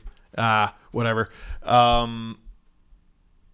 There is a future there in Winnipeg. Brad Lambert. Oh, Brad Lambert. Yeah, there's anything another else? guy. Like, so they have some interesting pieces. I look to trade a bunch of those dudes. I don't trade Connor. I know you could get a lot for him. You could get a lot for Connor McDavid. I don't think the Oilers are trying to move him. You know what I mean? Like, I think you keep good players who have committed to your team for a long time. I think I 100% agree with that, just because of how long the contract is and how like cost efficient it is. Morrissey, But- too. Look at that deal. The Ehlers, yeah, Morrissey, Connor are probably the guys you're keeping the most, but like Ehlers, even though he's 27 only, making $6 million, like Shitter that's off the lot. that's a culture move, you know. You move out Ehlers, you move out Scheifele, you do the big deals, do the big. I think Wheeler's- the culture Wheeler's move is gotta you go. actually let Ehlers play, which I suppose they're I adamant on honestly, not doing. man, I hope the Leafs get him. I want the Leafs to get Ehlers. I think that I guy's don't. phenomenal. Where are they fitting $6 million on the Who cares? roster? Who cares? The salary cap isn't real. Vegas has proved that. He could be their Kadri, where he goes to another team and immediately lifts the cup, and you go, "Fuck." Yeah. Yep. And it's a bummer for Jets fans who are so passionate and whatever, but and for Jesse Pollock, who has to lick carpet at TSN today. Ew, what? Yeah, that was the thing. If they didn't win last night, he had to lick the carpet at the TSN studios. What about, is he cat poo guy? Like, No, Jesse does not live in Oshawa. Okay. is it you? Were you cat poo guy this whole time? No, but he was my neighbor. He was your neighbor. He was my neighbor. That's wild. Constituent. Shout out Jesse Pollock, who's doing like one of the coolest things as a fan, you know, just being an ambassador for the team, for that organization, for the city. Like, shout out Jesse Pollock. He's gotten some Great dude. he's gotten to do some really cool shit. Yeah, when they had him on the ice for the skills team, comp! the team skills comp, So cool. That's awesome. Yeah, that's Like that's like once in a lifetime shit that every fan dreams of, and he got to do it because of just how excellent he's been as an ambassador for their organization for like unpaid, just being a fan and representing them. So that's awesome. And after I carved PLD, he did some really cool stuff with PLD. Oh yeah, some really interesting features. Like again, he's not a bad guy. I'm sure he's a good person, Yeah. but I'm sure the Blue Jackets and Jets management have his face on a dartboard. Yeah. Somewhere in an office. Guys, moving on. Akira Schmid is Fucking my bracket. Holy shit. has allowed 2 goals in 3 games since starting to play for the Devils, who were 2-0 down to the Rangers. His goals against average is .63. His save percentage is .976. Dude. Remember the Minnesota Wild and how they included your voice in their little playoff package, but they were nice to you? Yeah. The Devils are going to make me look like an absolute donkey. Are they? Oh my God. Why? I talked about how they were soft and stunk and weren't like built for this, and the Rangers were going to walk all over them. Devils just won 3 straight. Well, your first problem was that you bet against a team with Andre Palat on it in the playoffs. yeah, why did I do that? I don't know. And down 2-0 against the Rangers. That's his bread and butter. That's lives his for it. winning formula. 39 seconds into the game yesterday. Like, all right, here's what we're going to do, guys. First, we're going to lose the first 2 games. What? That's stupid. Hey, what'd you sign me for? Don't you know who I am? Eric Holla, Dawson Mercer, and Eric Holla scored also. Here's the stat. Usually when you've got a comeback or a potential comeback or a team that's getting killed, you have what's called score effects. One team that's on the lead by up by 3 or 4 goals starts to defend more, wants to tighten the game up. The other team, not having anything to lose, goes, let's throw everything at them. Last night, the shots on goal. New York, 22. New Jersey, 43. The Rangers are built to dictate play, and when they don't, they're fucked. Jesse, yeah, how we doing? not great. Okay, all right. Because I don't know where the Rangers went after games 1 and 2. Like it's a New complete. Jersey. No, they actually went back to New York Oh, and then fuck. lost That would've their been game really there. fun. Goddamn. But because New Jersey was the higher seed in the regular Because New York season. was at home. Yeah, Yeah, They haven't won since the first time they were in New Jersey, and it's been a completely different team who hasn't had any offensive abilities in the last 3 games. And the reason I'm like not as concerned is last year they were down 3-1 to the Pittsburgh Penguins in the first round. I don't know if you remember this. They came back and they won 3 straight games versus the Pittsburgh Penguins. In round 2, they were down 3-2 to the Carolina Hurricanes. Ended up winning 2 straight versus the Carolina Hurricanes and winning that They were series. so fun to follow last year. Oh, yeah. So they've been in this position before. Jacob Trouba, Panarin, Kreider, Zibanejad, they all know, Adam Fox, they all know what it's like to be down in a series and on the brink of elimination. Yes. So I'm not ruling out a comeback. But if just watching fucking the last 3 games dictates anything, New Jersey found who they were during the regular season, and they look unreal. I'm trying to look up the hype around Akira Schmid. Like, I'm trying to find the lead up. He'd played 21 this. games this year, or total in his career, 18 this year. He had a .922 save percentage in those 18 games. He was an Pretty extremely good backup goalie and he had a .905 in the AHL this season. This same season. He was their best. He was the best goalie on the Utica Comets, but not by a wide margin. By the way, thank you, Devils, for calling up Akira Schmid so that the Toronto Marlies actually have a chance, apparently. They won last night against the Utica Comets. No Akira Schmid. I guess it was Nico Dawes. Dude's a 5th round pick from 2018. Where did this come from? It's out of Why? nowhere. I didn't hear anyone talking about It's this. just a guy getting hot at the Yeah. right time. And I wonder It if doesn't mean he's not good, by the way. if they play this next game, when is it, Saturday? They play Saturday at MSG and like the Rangers lose. I wonder if we go into the offseason, they're looking for a new head coach. Like I wonder if they're Rangers? all fed up with Gerard Gallant. Gerard Gallant is a 2-year coach, isn't he? he's so fiery that it only lasts so long. You know, you can only like mess with someone's shit for so long until they're just like fed up with you. And I wonder if these players are just fed up with Gallant and the amount of yelling he does and bitching and complaining. I got to shout out the 2018 Devils draft class because two players from the 5th round of the 2018 draft have played over 20 games in the NHL. One is Akira Schmid. The other is Yegor Sharangovich. They got 2 regulars in their lineup. They got a top 6 player, I think, until they got Timo Meier, and they got their starting goalie in the playoffs in the 5th round of 2018. Is that good?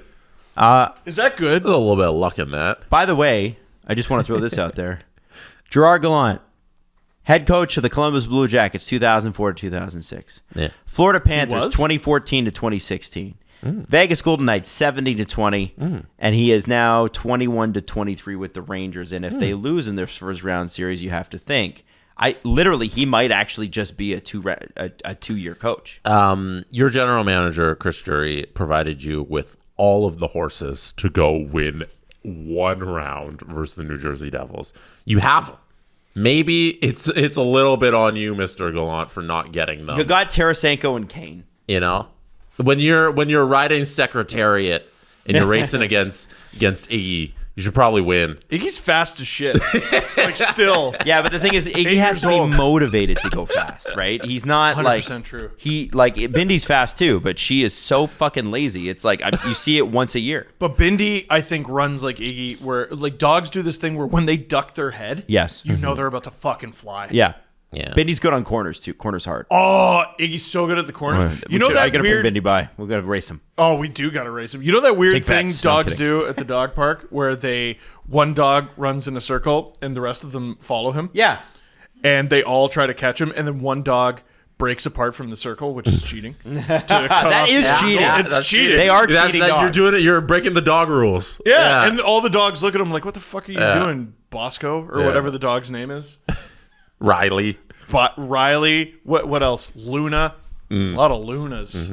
I don't want to take. I feel like I'm taking away from New Jersey by criticizing New York, but it's because it's also they're just really good. Lindy Ruff has outcoached Gerard Gallant. Like how good New Jersey is exposing the flaws of the Rangers. Lindy's been there though. I feel like the Devils need some credit here in their coaching, which has been spectacular. In Akira Schmid stepping up, and like Jack Hughes is coming out party. You know, all these things, and they're exposing the flaws of New York. And yeah, there's a lot on Gallant here, and he's being outclassed by a better head coach right now. I was about to talk about like pro scouting doing a better job, like getting information on Akira Schmid, but I mean the shot total Adam just mentioned, like that wasn't a win because of New Jersey's goaltending. It was a win because they were the vastly superior team. Yeah, Shesterkin wasn't even bad. It was just like, what's he supposed to do? Shesterkin hasn't been bad in this series. It's the fucking offense that just disappeared. Not being bad should be auto win. Auto win. So I want to ask you guys something. There's a player with 0 goals, 0 assists, and 0 points, and he's a very important player. Who is this player? For the Rangers? For the Devils. Oh. Very important player. Timo Meier. Is it Meier? Timo Meier. Yeah. Really? Yeah. He does have 20 penalty minutes.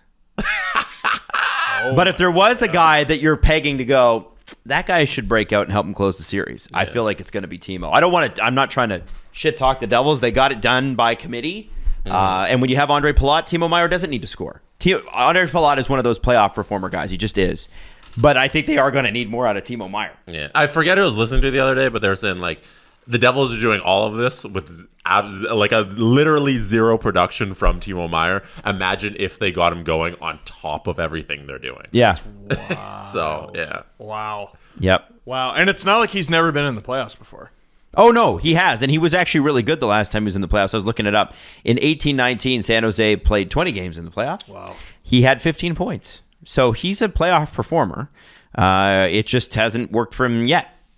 But like, did not have a point, not even like a secondary assist. You're like, you can luck into an assist sometimes. Yeah. Do we think the Devils care?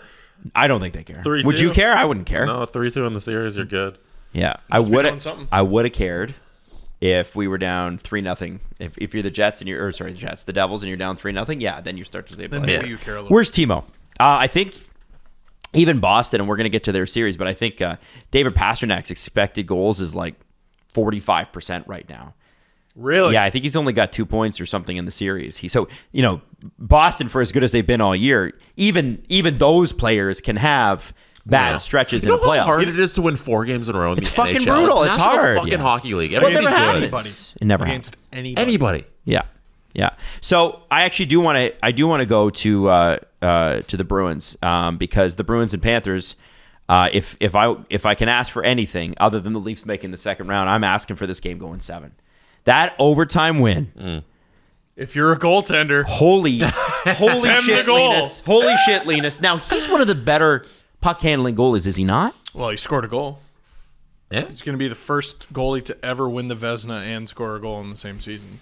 Is that true? I'm pretty sure. Brodeur doesn't have a Vezina in one of those years he scored a goal? Possibly. I think he did it in the playoffs, though. Does that count?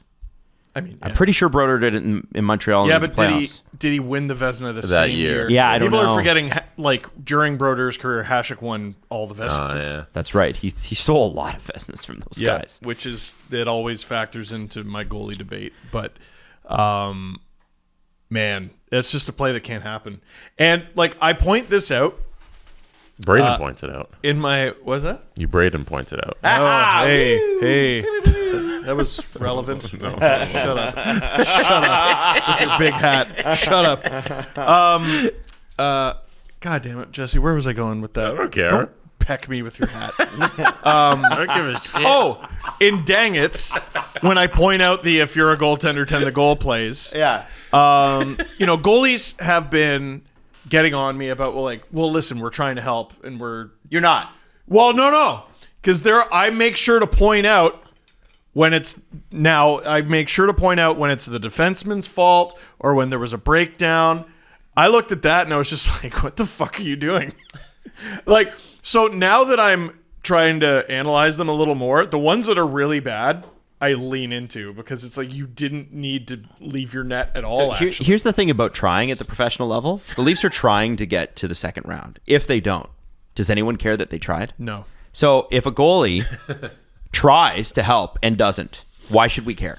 I can't remember who it was, but there was one a couple of weeks ago where he just yeets it up the boards. To who? To whomst? There's was no expecting one this. there. There's no one fucking there except an attacker on the other team. And He's trying to help. Ullmark. Honestly, referees for a bit and no longer. Referees got way too much of the benefit of the doubt for decades in this sport. Goaltenders. You guys, and I'm sorry, I'm not talking about you, Mr. Beer League goaltender, because let's be honest, there's a bit of a skill differential. No, you're a rock star. Yeah, you're great. Yeah. You should always play the puck. Please continue to Take keep playing in our games because we can't find enough goalies. Exactly. Take it to center. But at the professional level, play to your strengths, manage your weaknesses. Stop doing it. Just let it skirt around. What What are you better at? Handling the sheer puck or odds? stopping it? You with this giant paddle and a glove as your lower hand and your blocker as your top hand. What are the fucking odds? It's not You're ideal. any good at handling this thing. Yeah. Oh. Unless you got time. And If even you then- have time, you can do anything. But any good team will be like, and they'll rush in there and try to take away your time. And then you go, "Buh," and you give up the puck, and all of a sudden it's in front of your net, and then it's in it. Stop. Just fucking stop. What I loved about Florida and Boston's game was that neither team scored 2 goals in a row.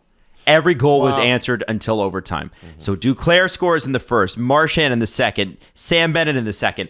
Bergeron in his first game scores because, of course, he's Bergeron. And this was the game that Florida was supposed to watch out for because Bergeron was coming back. But then Reinhart, they're up 3-2. And then Taylor Hall scores. And they tie it up. And Matt Tkachuk, obviously, is the big overtime winner about 6 minutes in. Matthew Tkachuk, for this team this year, has dragged them wherever they needed to go. And he got better as the season went. I mean, Is he a better what leader player. now than he was in Calgary? Yes. Because he wasn't the leader in Calgary. It never felt like it, did it? No, it didn't. It always felt like he was the kid. It always felt like he was the kid because, again, you notice they didn't have a captain since Gio left. Coaches need to stop doing this shit. Tortorella's doing it in Philadelphia, and I at least understand the thought process behind it because they're still evaluating the talent on their team and they're, rebuilding. Mm-hmm. This top dog shit with Daryl Sutter in Calgary is to the point where it's toxic and not helping anybody. Well, so am I not mistaken? Are they not looking for a general manager to match the coach in Calgary right now?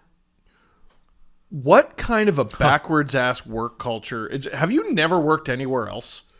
Like, sometimes hockey people need to step outside of the sport. Well, most of them have never worked anywhere else other than Is that what's happening? That's Is that how they're doing the he's GM not search? going anywhere. He's not going anywhere. Now, he wasn't there for the arena announcement, which, by the way, we don't need to do it now, but I'm watching that one because there's an election coming up, and if the party that's in power right now doesn't win, and it doesn't look like they're going to, that arena deal's gone. It's a hostage situation. What? It's so nakedly a political ploy. Oh yeah, like literally, they're trying to win an election on this, it's crazy because this party is an ultra conservative party. They're against spending public money, and they're spending more public money than the team. So the on deal, this event center, the deal isn't finalized. Well, no, it because the new party coming in, if they lose this election, which they can take back the deal. They can say, yeah, we're not doing this. No. So I think the ruling party has said, oh yeah, no, we're not finalizing this until after the election. Yeah. So basically, hey, if you vote for us, oh wow, you get a new arena, Calgary. And you remember that the Flames tried to get other political leaders unelected so that the Flames would have mayor so that Calgary, the city of Calgary, would spend more public money on their arena project. Okay, so the other party, I don't know. So they're called the UCP, United Conservative Party. They're an they're not ultra right, but they're very far right. And then you've got the New Democratic Party, which is a center left party in Calgary. Okay. It's left anywhere else, but it's center left in Alberta. They don't. Do they have the Liberal Party? I don't think so. They do have a Liberal Party, but everybody fucking hates the Liberals out there, both sides. So which one's in power right now? UCP. The UCP, That's the Conservative Party. So the Conservative Party has signed this agreement to build a new stadium. And if I'm not, but they said we won't. It's not going to be official until we're reelected. It's not ratified until after this election. Wasn't the premier not even elected? Danielle Smith? Yeah. No, she was appointed after the other guy stepped down. Jason Kennedy stepped down. Right. Yeah. After COVID. So the other side, they don't want this arena deal?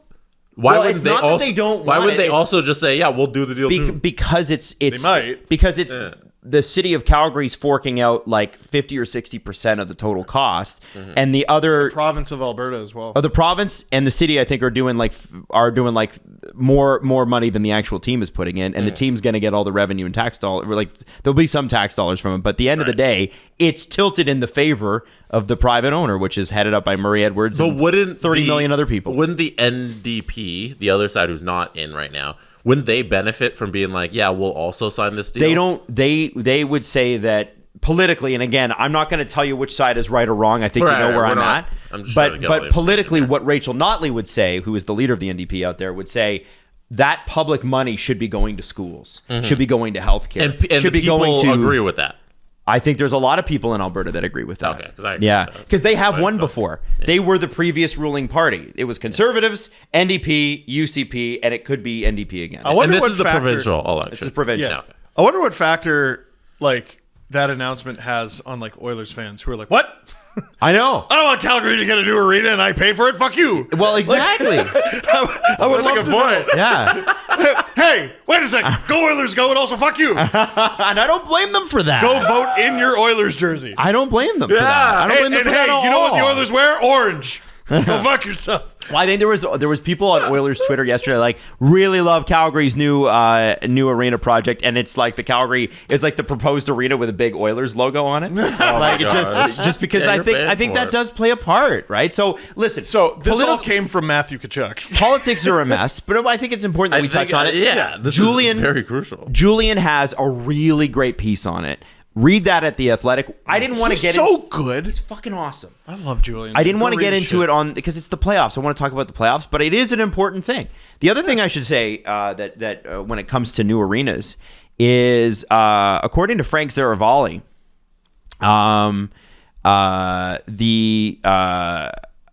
the Coyotes could be moving.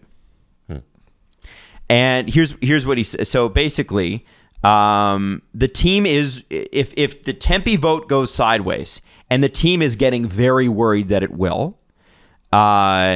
He said, I'll give you a little insight to how worried the Arizona Coyotes are about the arena vote that's coming up that will determine their future. They have sent members of their front office door-to-door canvassing the last couple of weeks. I hate these guys. Steve's gonna I know, but I have to say this. Like Steve's brain is gonna explode right now. If the vote doesn't go well, the Coyotes could be homeless after 2026. Saravalli says he could see the Coyotes moving as early as next season if the vote goes bad. I don't think you that's happening. Imagine? I'm just throwing that out there. We'll move on. I know you hate this subject, but I think we got to bring it up. Gary will put him in a Radio Shack somewhere. Like come hell or high water. There'll be an abandoned mall somewhere in Arizona. Right. There's a Target with wooden boards on it right now. Right. Actually, guys, we don't actually have ice at this rink. We got roller skates, but you know what? We got a really comfy couch for you to sit on when you put your roller skates on. Oh my gosh, it's crazy that it's gotten to the point where their entire franchise might hinge on a vote from a city if they want to accept a new arena. Like that's where they put that's themselves. wild. It's almost like you painted yourself into the corner. With the new arena stuff and Calgary and the public funding, did you guys see the Tennessee Titans are getting a new stadium?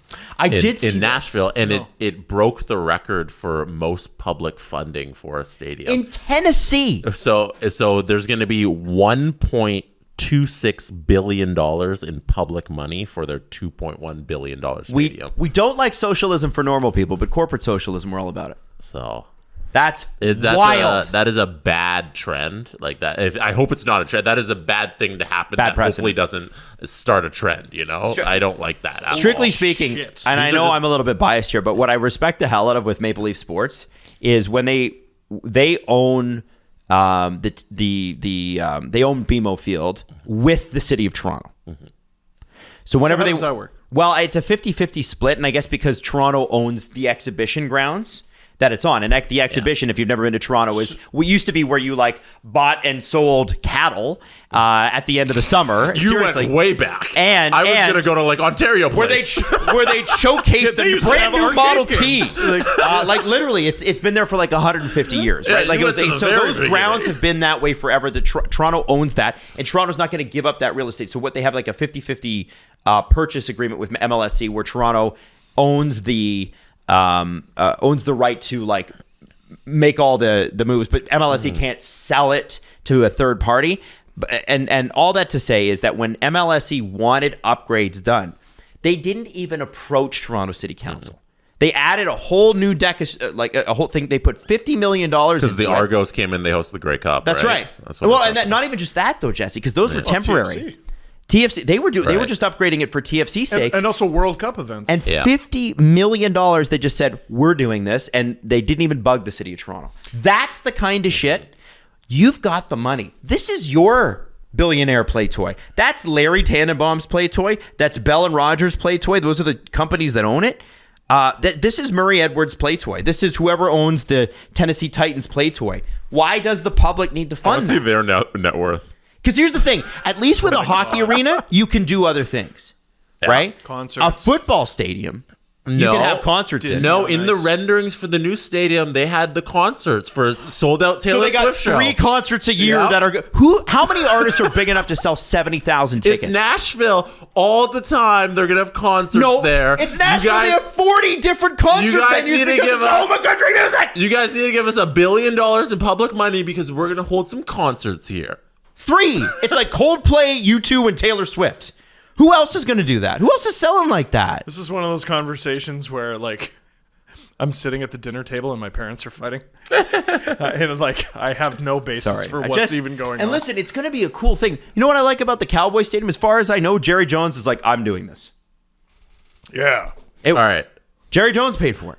I respect that. Amy Strunk is the owner of the principal owner of the Tennessee Titans. Aim dog. What are you doing? I googled Amy Strunk net worth. What's your guess? $10 billion. 7.3 billion. See, you guys overestimated. She does need the public money. Her net worth is only $1.6 billion. Oh, there's no way she could afford this. Yeah. So isn't it interesting? Broke ass. Get good, broke ass. I have a question. Do you think that maybe there was a threat to move them? Because there are bigger markets you could move that to. That's a no. How many cities do these people think there are?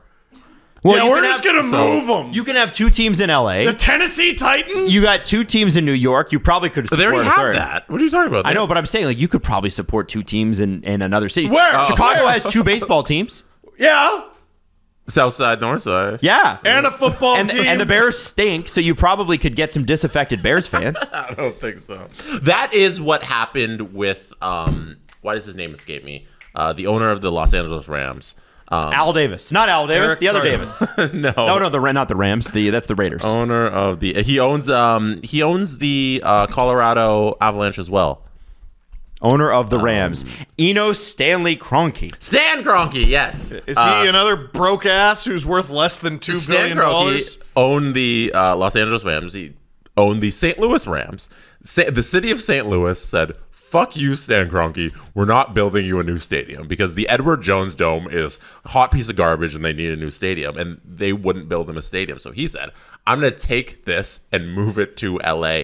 And the city of St. Louis actually sued him for stealing the team and moving it to LA, and they won the lawsuit.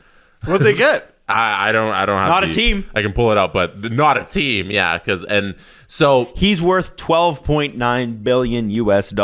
Also owns Arsenal. Oh, yeah. So he's not broke ass. Yeah, he owns Arsenal, Upped his game. the Rams, the Nuggets, the Avalanche, Avalanche, yeah. the Rapids of the MLS, Colorado Mammoth of the National Lacrosse League, Los Angeles Gladiators of the Overwatch League, and the LA Gorillas of the Call of Duty League. When are we going to see a city pool all their money and just buy a team themselves, like South Park getting a Whole Foods? The Green Bay Packers aren't they publicly? Are they owned by Green Bay? I think they're publicly owned. Are they not? That's cool. That's kind of neat. I want the Ontario That's so fucked. dudes. Stan Kroenke moved the LA Rams to St. Louis and then moved them back. Yeah. He's originally had moved That's them from there. bonkers. So you're asking about the settlement? $571 million was the settlement. So they And he makes that in a year. He lights that shit on They fire. didn't win the lawsuit. They settled. The city of St. Louis settled with Stan Kroenke for nearly $600 million because he stole their. He's smoking that in a joint right now. That's ridiculous. He's broke. It's like, $500 million. That's he would. And you know what? Here's the thing about that. He'll just write it off. Oh, that's loss for the company. Bummer. Like David from Schitt's That's Creek? right. Yeah, but he you actually, just write it off. but he has the money to do it though. David didn't. David didn't understand that you have to have money coming in first to write something off. Stan's got the money to write it off. He's got Arsenal. Arsenal's like, we'll pay for that. Arsenal. Is that the chant? No, it's not. I'm just making it up. Arsenal. It should be. Arsenal. We're drunk and loud and really good this year. They are very good this year. No, we need the Britain ice hockey team chant. We're shit, and we know we are. We're shit. I love that. And we know we are. After winning a game, we're shit. Do you know who Stan Kroenke is married to? It's Beyonce. Suzanne Kroenke. Anne. Anne Kroenke. Anne's last name. Ann Walton. Oh, she's Do you know Walmart. Do you know where Walton comes from?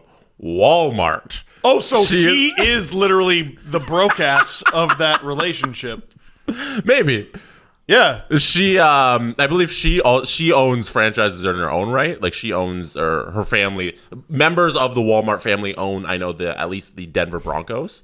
So they both kind of own sports teams. But yeah, a billionaire married somebody who is a member of the Walmart family. You know how Stan made Just his to money? add their piles of money to more piles of money. You know how Stan made his money?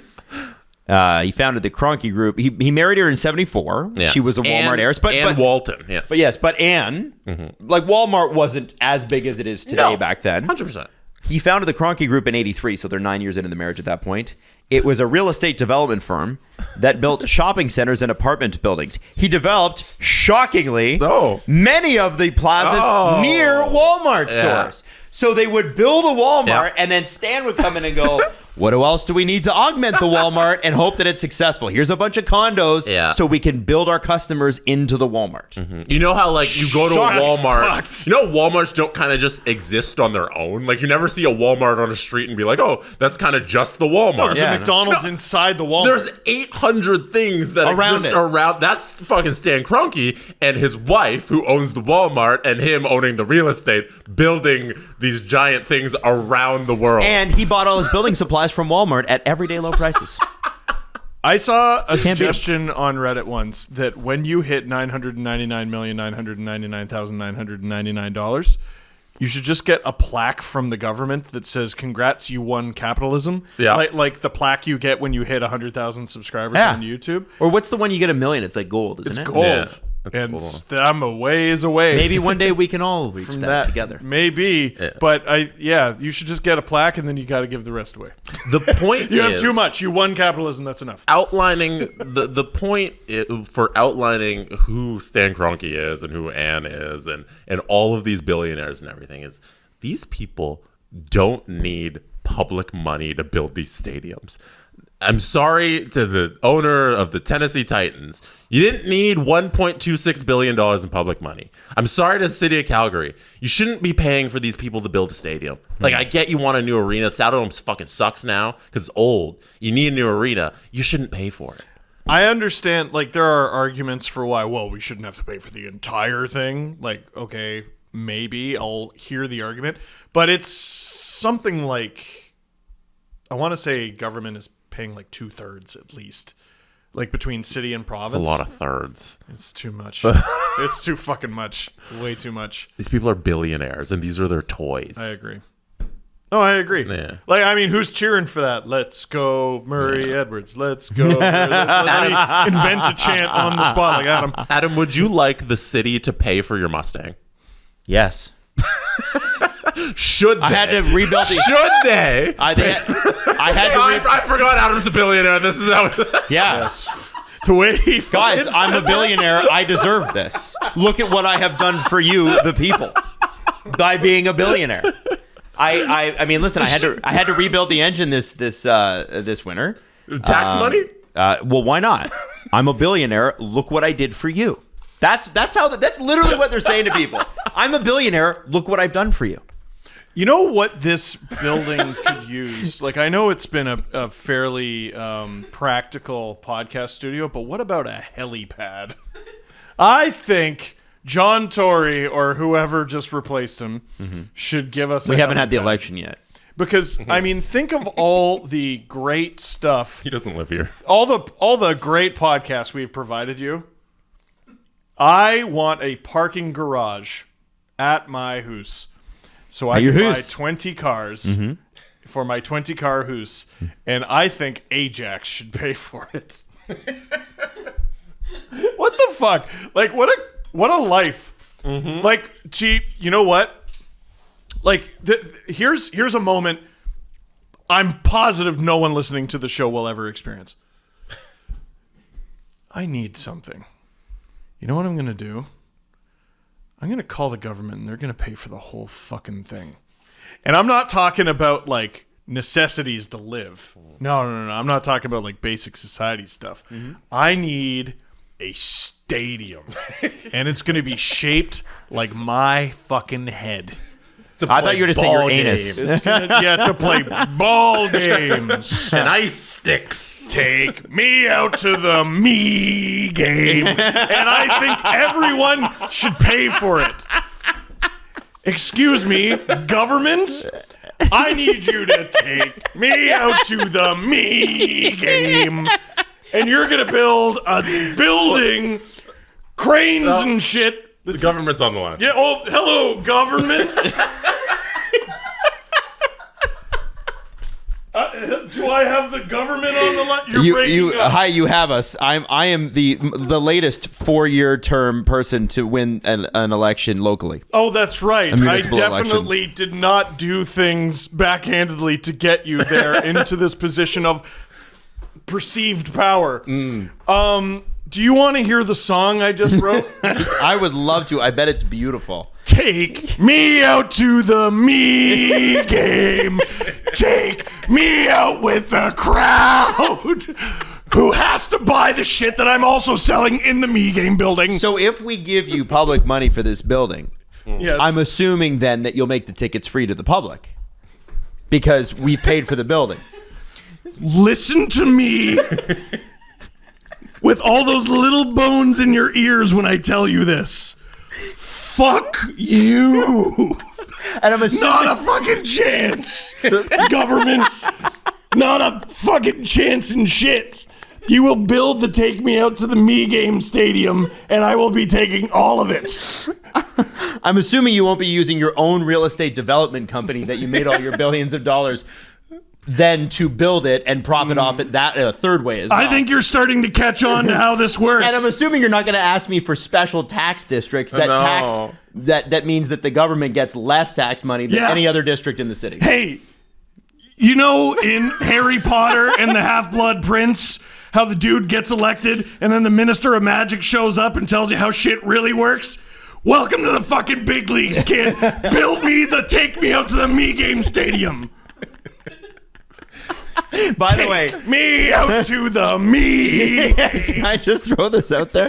That's what a lot of these guys are asking for now too. Like, they'll have you build the arena, and then they'll be like, the next 99 years, tax revenue's all yours. Yep. What the fuck is going on? The tax revenue is yours after you're dead. Yeah. That's what it should say the in the company doesn't contract. die. It shouldn't be an amount of the years. company keeps going. You have to look at, under the law, a corporation is considered a person. It's a person. There was some sort of deal signed recently, like so-and-so signed a 95-year lease. Fucking what? Oh, that was in Toronto. Mm-hmm. Was it? Yeah, so the Ontario place. Oh, it's Ontario Place. Yeah. They turned Ontario Place over to a spa company from Austria and I think it expires in 2118. Your spa and they haven't is going to announced exist until long after you're dead. They have not announced it yet, and we don't know what the terms are, and the public has no idea about this. We don't know any. It's very shady. But the funny thing is about those long contracts, sometimes they come due because this year Winnie the Pooh is in the public domain because its copyright has come due. So like the original Winnie the Pooh, we should just throw it on a t-shirt with your face. They're doing another. They did the horror movie with Winnie the Pooh. Now they're going to do Blood and Honey. Yeah. Now they're going to do one where Christopher Robin is like Holden Caulfield from not To Kill a Mockingbird. What's the Catcher in the Rye. Catcher in the Rye. He's like a Catcher in the Rye type guy. Nice. He's like fucked up and on drugs and and Winnie the Pooh is like what he sees when he is fucked up on drugs. That's the new Winnie the Pooh movie that's coming out. How do we capitalize on Winnie the Pooh's name? We can do anything we want with it. It's public what do we domain. do? I just found out what the P in SDPN stands for. Pooh. Steve Pooh Network.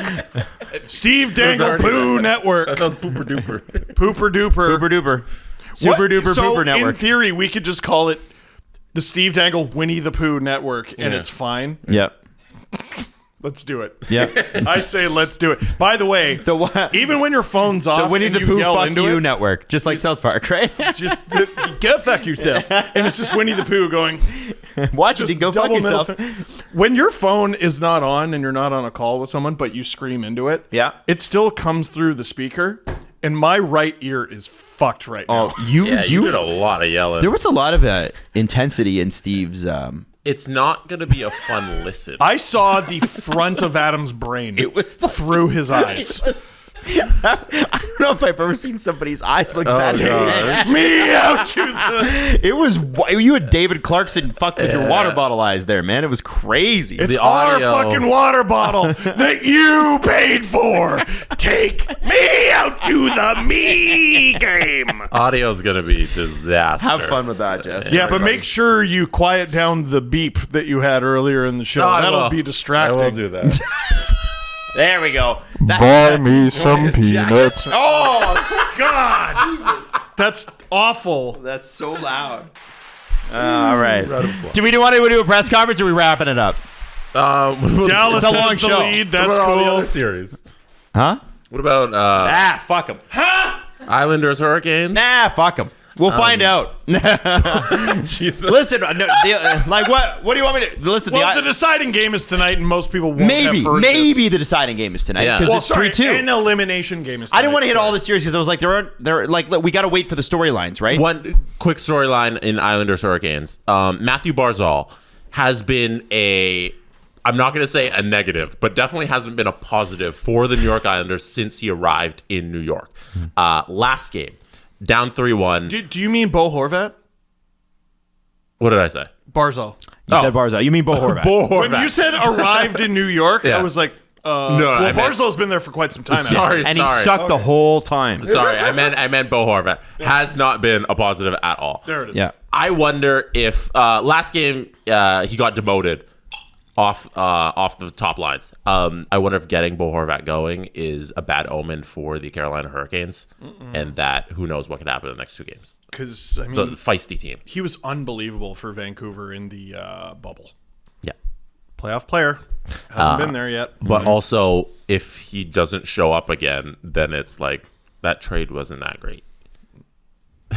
Well, yeah, but they lock him down for 8 more years, so it's not. He's not a rental, right? When I say wasn't that great, I mean wasn't that great for this year. Well, yeah. Going forward, it could be excellent. It's like people talking shit about the Tanner Jeannot deal. Like, well, they didn't get him to get rid of him. Exactly. They're going to retain him. Yep.